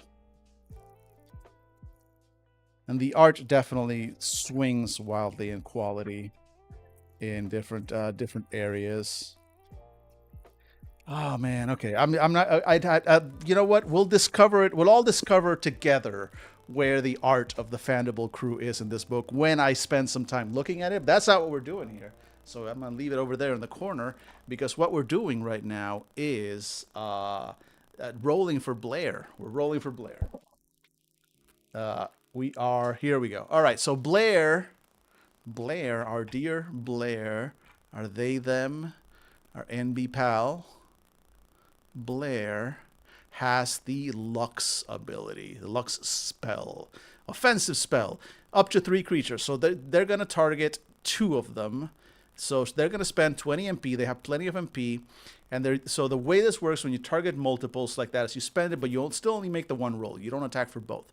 So you do a magic check, which is insight plus willpower, which are their 2 best stats. Let's go ahead and roll D10 plus D8. Right, they're already there. And Blair, actually, wait, Blair did roll. Right, we kind of missed that. Right? No, that was something else. This is gonna be Blair's roll. Holy shit! Nicely done, Blair. 15 on that magic check, and then we look at the magic defense, right? Or magic what's it called? Magic defense, which is 10. Blair easily overcomes magic defense for both enemies, which means both enemies take how much is it? Lux. Here we go. HR. Wow. High roll plus 15. High roll is 10. 25 light damage to each of the. Well done, Lux. Ouch. Well done, Blair, rather. I mean, these have a lot of hit points. They have 60. But still, so they're down to 35. They're not down to half, but they're down to 35 hit points. No vulnerabilities or anything else like that, but still a big hit from Blair. So, and then that would end that round of combat, and the next one would begin. Enemies go first. So now, Elonian troopers would attack. One Elonian trooper would attack. I would roll to see who they attack, because this game strongly recommends you roll randomly to determine your targets. So kind of, again, it's very much a JRPG feeling, right? So, that's a 1. So that one is going after Blair, because Blair just blasted them with light. It rolls, whatever, hits or misses, whatever, and then somebody would go. So if we wanted to, Blair could go again right now. It's a brand new round, and actions, it's this back and forth between PC and enemy. But the order of who goes is up to you, right? So long as everybody gets the number of actions that they actually have, which is cool. I dig that. I dig that. It's very similar, I believe, to the way that DC 20 does it. There's a group initiative check. Whichever side wins, then they start, and then it's back and forth, winning side, losing side, with one person or one individual from each of those sides acting, taking their actions, because it effectively all happens at the same time, right? That's very simple. It eliminates having to keep detailed initiative. All you really have to keep track of is who has acted yet. So far in this round, that's it. It does have a certain feel where, like, oh, if you're facing, whichever side has more individuals, it's just going to get more actions. That's just how it is. That's fine. It's the same thing in other games anyway. So overall, how do we feel about combat? I really liked this. It seemed to go fairly fast, right? Because there's not 20. It's very JRPG. I do kind of like the group initiative, because it makes it all together, right? Everybody's still giving something. At the end of the day, it's all just one roll, and then after that, it's much easier to keep track of. Yeah, and again, DC 20 I think does the same thing, and I like it for that. I do. Yeah, except it's meant to be very JRPG. It's very it is just in a JRPG where you have, each of your characters gets the one thing that they do. You go to the menu and you select the specific actions, right? So when you look at their character sheets, you have them right here. The actions is these are the things you can do in combat. These are your options. I wonder if the full game is going to give us a little bit of guidance or options on doing more stuff. Because on the one hand, this was very straightforward. This was, I think, fairly fun, fairly quick, very evocative, that JRPG vibe, where you take your turn, you choose one of your actions, you apply it, you go, enemies do the one attack or one ability, and then next, and you have this selection. I really, really, really like that basically the accuracy check is also the damage, so you don't have to roll to hit and then roll damage. You still want to roll high no matter what, just to be able to hit, but that leads into higher rolls feeling meatier because they also do more damage. And it scales. It's not like, oh, you do an extra point of damage if or 2 if you exceed this or whatever. It scales with the number on the dice itself. That's, that feels good. Like, you roll a big roll, and it feels good that not only did that big roll get me to the point where I have hit the enemy, but since it was a big roll, I'm doing big damage. Interesting side effect on that is that since you have to effectively roll big to hit, that means that unless you do something like this, where you roll out, a 0 and a 1, right? But even then, that's amazing. You're gonna choose your high roll. That's what does the damage. So even that, if it was a difficulty 10 to hit, if it was whatever, you hit. That was an 11, you hit, and then you did effectively max damage for your weapon there. But if you did something so let's do a 6 and a 5, right? So much closer, still the same final effect. You still hit. You still overcame the difficulty 10 that we're using as an example for this roll. But your high roll is now only a 6 instead of a 10. Still good. Still, you did high roll on here is HR plus 10, so you still did 16 points of damage. But the way that works, what I'm trying to get to is that you need either 2 middle of the ground good rolls, or one excellent roll, maybe an 8, and then over here a 3 or 2 that gets you to a 10 or an 11. That's how you, in order to hit the numbers that you need to hit to succeed, you're either going to have 2 sort of middle of the ground rolls, or 1 good roll and a poorer roll, which means that when you hit, your basically never going to do a hit and then only do, like, unless, there's other effects and abilities, right, affecting it. You're never going to hit and only do like 1 point of damage. Because if your dice roll was good enough to hit, then your high roll in that dice roll is probably at least like a 6 or something to be able to make the roll in the first place. So it inadvertently makes it so that your hits feel meatier. You're never just doing a little bit of damage, right? When you hit, it's chunky. At least from what we're seeing so far, right? There might be other mechanics later on in the game that affect that. We'll see. I wouldn't be surprised if there is stuff. Because there's stuff like, again, the status effects will lower one of your dice down. So if Levine had the weak effect, then maybe that might dice go down to D8. Still not the worst, right? You can still make that attack and still hit. You're not gonna be able to hit with a D10 because you're weakened, but still you're gonna be effective. You're just meant that your max damage went down from 20 to 18. 18 is still pretty wild, right? So yeah, I like this. It makes it feel consequential. It makes attacks feel solid.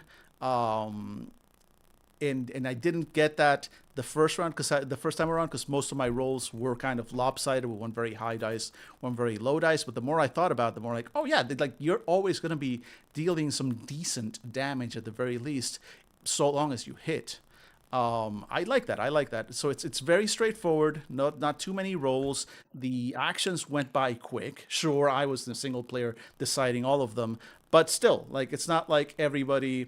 Because that's going to be a different thing. Like I mentioned DC-20. DC-20 very different. Like, while the initiative system is similar, the actual actions is very different. Right here, there's no like action point mechanic or anything. You have one action, and so you're going to choose one of the things from the menu, which fine, while in something like DC-20, you're going to have X amount of action points, and so you might spend those action points, like 1 point to move, 1 point to attack, 1 point to use an item, or 2 points to move extra, 1 point to attack, or whatever. There are decisions to make. There's a tacticality there that's a little bit more granular, and it remains to be seen. While I've heard good things, right? I've heard good things from people who have played DC-20 that it flows fairly quickly. I've yet to experience that myself. So it remains to be seen how quickly that flows. While in this game, it's gonna flow quickly just because there is a limitation of options. So my only concern there is what happens to the players who want to do something different, right? Like, for example, Levine here, you have attack, guard, and skill, and those are your three things. But what if Levine wants to go, hey, can I somehow, because this is not a JRPG directly, it's not a computer game, it is a tabletop RPG. And in tabletop RPG, there is a certain level of expectation that I'm going to be able to do more or less anything I want, right? So it's like she says, Levine wants to drag a cart of melons that is in the street and just drag it down to block the path of this rampaging horde that is coming. I want that to be my action for this round. Technically doesn't qualify as an attack, doesn't qualify as guard, doesn't qualify as skill. Does that mean that is not a thing that you can do in combat? When combat breaks out, is it effectively a video game at that point, where you select your options and you hit back and forth until one side falls down, right? Which, if that's the case, I'm fine with that. As we just saw, it flows fairly well, and it feels right. It feels very JRPG, semi-crunchy combat. But I'm wondering if in the big book, once we eventually get to it, won't be today, I'll tell you that much, if there are options for that, or if there are options for other things to do in combat outside of just your specific actions. In what we're seeing so far, no. Right? That rules as written in what we're seeing so far, that's not a thing you get to do. You just go to the actions that you actually have access to, and that's it. We'll see. We'll see how that goes. I'm not opposed to it. It is something to keep in mind coming from other games that are a little bit more flexible or a little bit more open-ended in what your character can do in combat. So we'll see how that goes. But it's interesting. It's an interesting approach. Again, they are very much, in terms of being true to the JRPG inspiration, it is very well done. It is a JRPG in tabletop RPG form. The mechanics are JRPG mechanics. They feel very JRPG. Not a complaint. I've spent thousands of hours in my life playing JRPGs.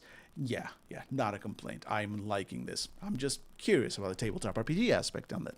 So, Scene 6, which unlocks Part 6 of our character sheet. Hell yeah, let's go up and see what we just unlocked in our character sheets, starting with our friend and yours, everybody's favorite MB, Blair Claremont. So, we finally unlocked things on this side of the page again. So we unlocked our inventory points. That's how inventory works. So you have a max of inventory points of 6. And then your stuff. Oh, interesting. Okay, so if this works the way I think it is, I think I remember reading about this. Is basically you have X amount of inventory points, and then certain things just cost inventory points. But you decide them at the moment. So you're like, okay, I would like to spend 3 of my inventory points to pull out a remedy from my bag, or I would like to spend 2 of my inventory points to pull out a tonic from my bag, because that's separate from like equipment, right? I think that's how that works. So, all right, Blair has their 6 inventory points. I'm guessing these options are the same for everyone. We'll see shortly with the other character sheets. Did we unlock anything on this side? No, just that and your Zenith, your money. I do love that this game just goes with the standard JRPG trope that even if you're traveling across different dimensions and worlds and planets, everybody uses the same currency, in this case, Zenith. So we'll see that in a moment. Okay, so Olivia, Scene 6. This scene will begin differently depending on the outcome of the battle. If all the player characters will reduce to 0 hit points, a young merchant will hurriedly rummage inside her bag until she finds a large yellow-colored stone, which she then breaks in half. The resulting blast of light sends the Elonian troopers flying and scares away the Hexai. Then she'll rush to see if anyone is badly wounded. I'm going to say, based on how combat went during that first round, that's not what happened. We with the enemies got taken out.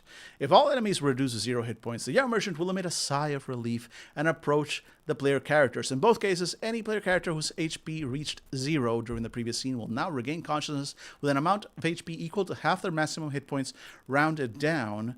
Sorry. For instance, Edgar would regain 20 hit points. So I'm wondering, I mean, it spells it out here, but I'm wondering if that is the default of how it works for all combat. Again, we'll see in the actual game once we look at the full book. But that would mean that, so Edgar would come back with 20 hit points. Levine, if she had gone down, she'd come back with 35. Cassandra would come back with 25. And Blair would come back with rounded up, I'm guessing, 23. So, okay.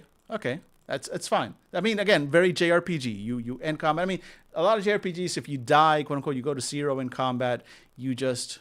Depends. I've seen ones that just leave you at 0 until something revives you. I've seen some that just bring you back to 1 hit point. I've seen some that bring you back to like half. I've seen some that just bring you back fully. But the default seems to be that you just come back with 1 hit point and then you have to get healed. So it looks like the way... I don't know. Again, I don't know if the way this is the official all the time or if it's just for this one particular instance. I suspect this is the default rule. Game Master at this point would address the rest of the group and read aloud.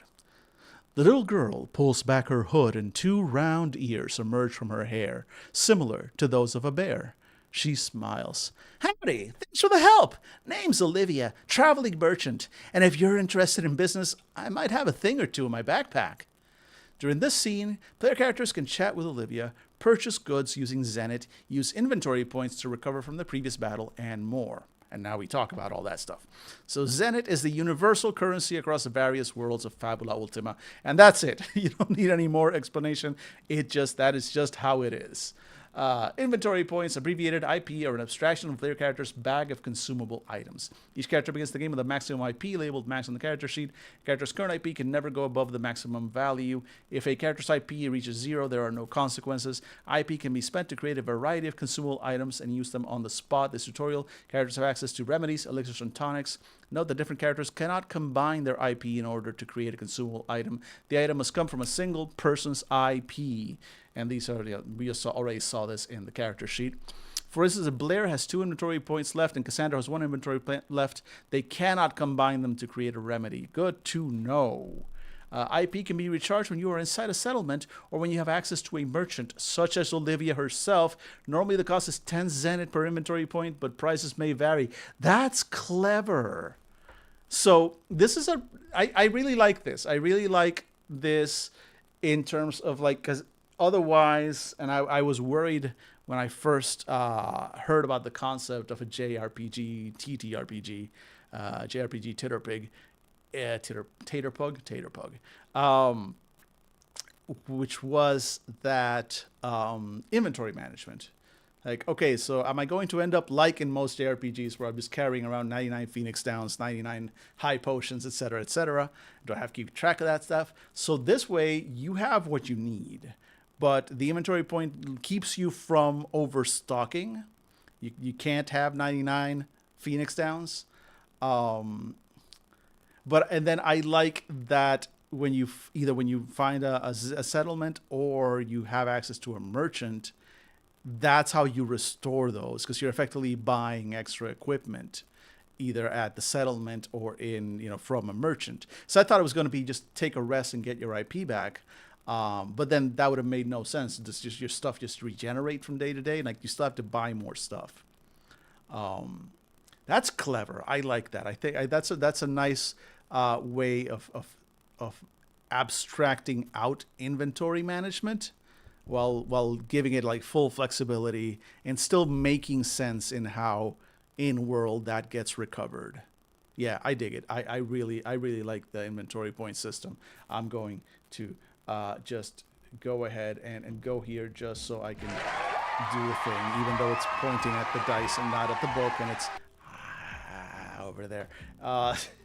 Go back here. I really do need to fix these things so that I can use those things on this screen. But this is a screen I normally use for game stuff, which is why it's not here. I'll fix it. I still also don't have the follow and all that other stuff. I'll fix that too at some point. Anyway, let's see. Free interaction. Player characters can now freely interact with their surroundings. They may chat with Olivia and purchase goods from her, examine their remains. Okay, so this is just full-on, complete freedom.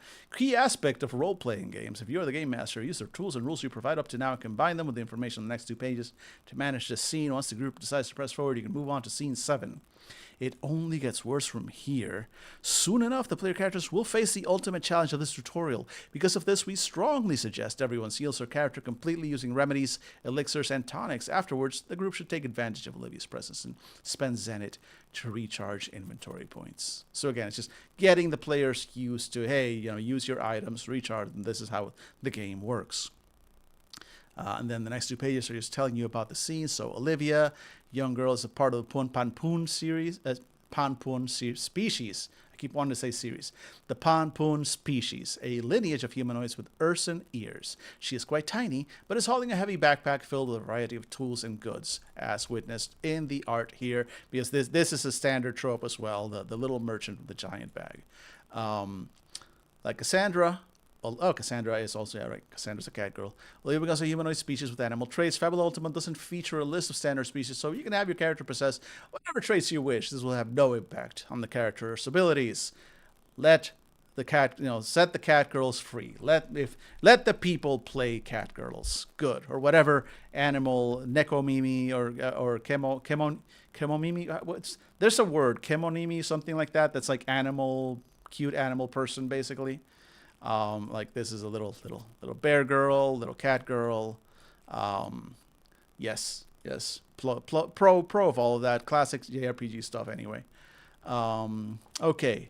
So why are you here? Olivia was reading Armorica, which is Levine. So now Olivia is telling you stuff. Levine will want to know more. This is some good guidance here. Olivia found a precious magical item. Knows a thunderstone inside a nearby ruin. She already used it. So blah blah. What's a thunderstone? Elemental stones, one of the many marvels. This question should be answered by the players portraying Blair. And so I like this. I like that it is giving multiple opportunities in which even after the game has been started. Again, this is an intro game, right? This is a tutorial game, but it's still part of the tutorial is not just at the very beginning with those questions that were asked. For those of you who were not here earlier in the stream, pretty early on, you are given, while creating your traits and bonds, they give you a set of questions for each of the pre-made characters that help create the world itself. So, like, for example, Blair's player will answer the question of how this crater came to be, what disaster turned a prosperous city like Megiddo, home to the greatest magic in the world, into sunken massive ruined buildings, yada yada. So the player will answer this. So the players are doing world building, but even later on, after the first combat, now they're having that scene as they're talking. Oh, this thunderstone gets created, and we establish that it can store great quantities of magical energy. And then for the rest, they go, hey, Blair and or Edgar, you two, like, your characters would know about this. So how do you think these things would go? And they're giving the players the ability to once again add more and flesh out more of the world, because the answers to this question could very well shape the rest of the campaign, right? It's like, oh, this thunderstone. What's special about the power? Like, if Blair and Edgar comes up, or Blair player or Edgar's player come up with something really cool, all of a sudden, that might be a major plot point going forward. GM, pay attention to what your players are saying and asking, because if there's ever a way to make your players happy in your game, is to listen to what they're actively telling you they want to see. The parts of the world that they are in, or they want to play in, and then give them that.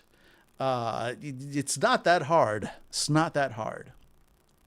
What are you selling? All right, so then, okay, so they might give a discount, so cool. Other than that, Olivia will be open to selling the Thunderstone, but only for 1,000 Zenith, and amount the group really can't afford right now. Can you come with us? Blah, blah, blah. Do you see what happened here? Olivia saw two people heading towards the Large Dome. Oh, yeah, okay, so she will give information, some other interactions, examine the damaged troopers. Again, tutorial for both the GM and the players. So the GM, hey, here's some examples. If your players want to check out the troopers, here's stuff that these specific characters, it makes sense for them to find. So Edgar, for example, being a tech guy, can salvage magic parts. Levine can recognize that these are the automatons that attacked her own country, stuff like that. And the Fabula Ultima core book features rules for projects and inventions. So crafting system, fuck yeah, I'm excited for that on the main book whenever we get there. Searching the ruins, stuff that you are go, and then Game Master, okay, make up your own shit, great. C7, an interlude, which unlocks part 7 of our character sheets. Again, let's go up and see. Okay, part 7 unlocked is down here. So we've unlocked our inventory, which we already knew. But now we have objectives. Attempt to make progress towards a goal in the scene would require checks or a clock, or study. Make an insight plus insight check to examine a creature. Real species. Okay, so interesting. You can get information here. Does everybody kind of have the same thing? Yeah, inventory, objective, or study. Okay, so everybody has the same thing. That's what we've unlocked. So that, I guess we're going to learn. We already learned about inventory, so now I guess we're going to learn about objectives and studying. Yes. Interlude. Right now, you've learned all the basics of how to play Fabula Ultima, and you are approaching the most challenging scene in the tutorial, a battle against two powerful villains. This is the perfect time to take a short break and review the rules you have learned up to now. Once you're ready, you can read the advanced rules below, and then move on to Scene 8. So you know what? This is actually, the game is telling us to take a break. We've been going for just about 4 hours, which is usually about how long I go, and I'm thinking that's a good point to stop for today. We can come back to this tomorrow. We'll go through the interlude, and because there's a lot more to go, and there's like, I've got at most, I've got a few minutes before end of stream. Not because anybody's making me stop, but because after 4 hours, also I got a slight headache, so I want to take a little break. So before I'll let me wrap this up. Then I'll give you a heads up on the rest. But tomorrow we'll come back. We'll learn. Now we'll actually get into a little deeper into the systems. But already we have the basics. This was good. Everything I've seen so far, I've liked. Just in basic gameplay, coming in, how it flows, how just you do your basic things. I'm excited to see how much guidance the book gives the GM on adjudicating actions. But overall, I'm really liking this so far. I like the Fabula points mechanic. I like the level of sort of push that the players have in order to affect rolls.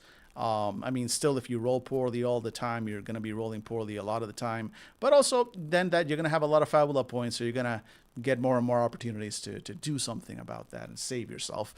So it feels fairly well balanced there. Combat flowed fairly quickly. Not too complicated. Nothing here feels crazy complicated. Nothing that we've seen so far has, like, it looks a little scary at first when you see some of this math stuff, like this stuff up here, but in practice it really is very simple. It just, you roll 2 stats and any basic modifiers that get added, but like that's it. And then which one of those dice is higher, that's your high roll, that's it. Crits are easy to tell.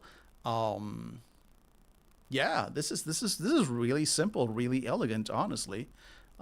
Really liking, and again, it really does feel like a JRPG in terms mechanically, in a very good way.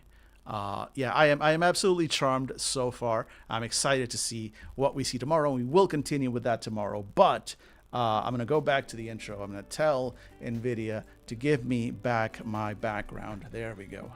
Yes. No longer in the void.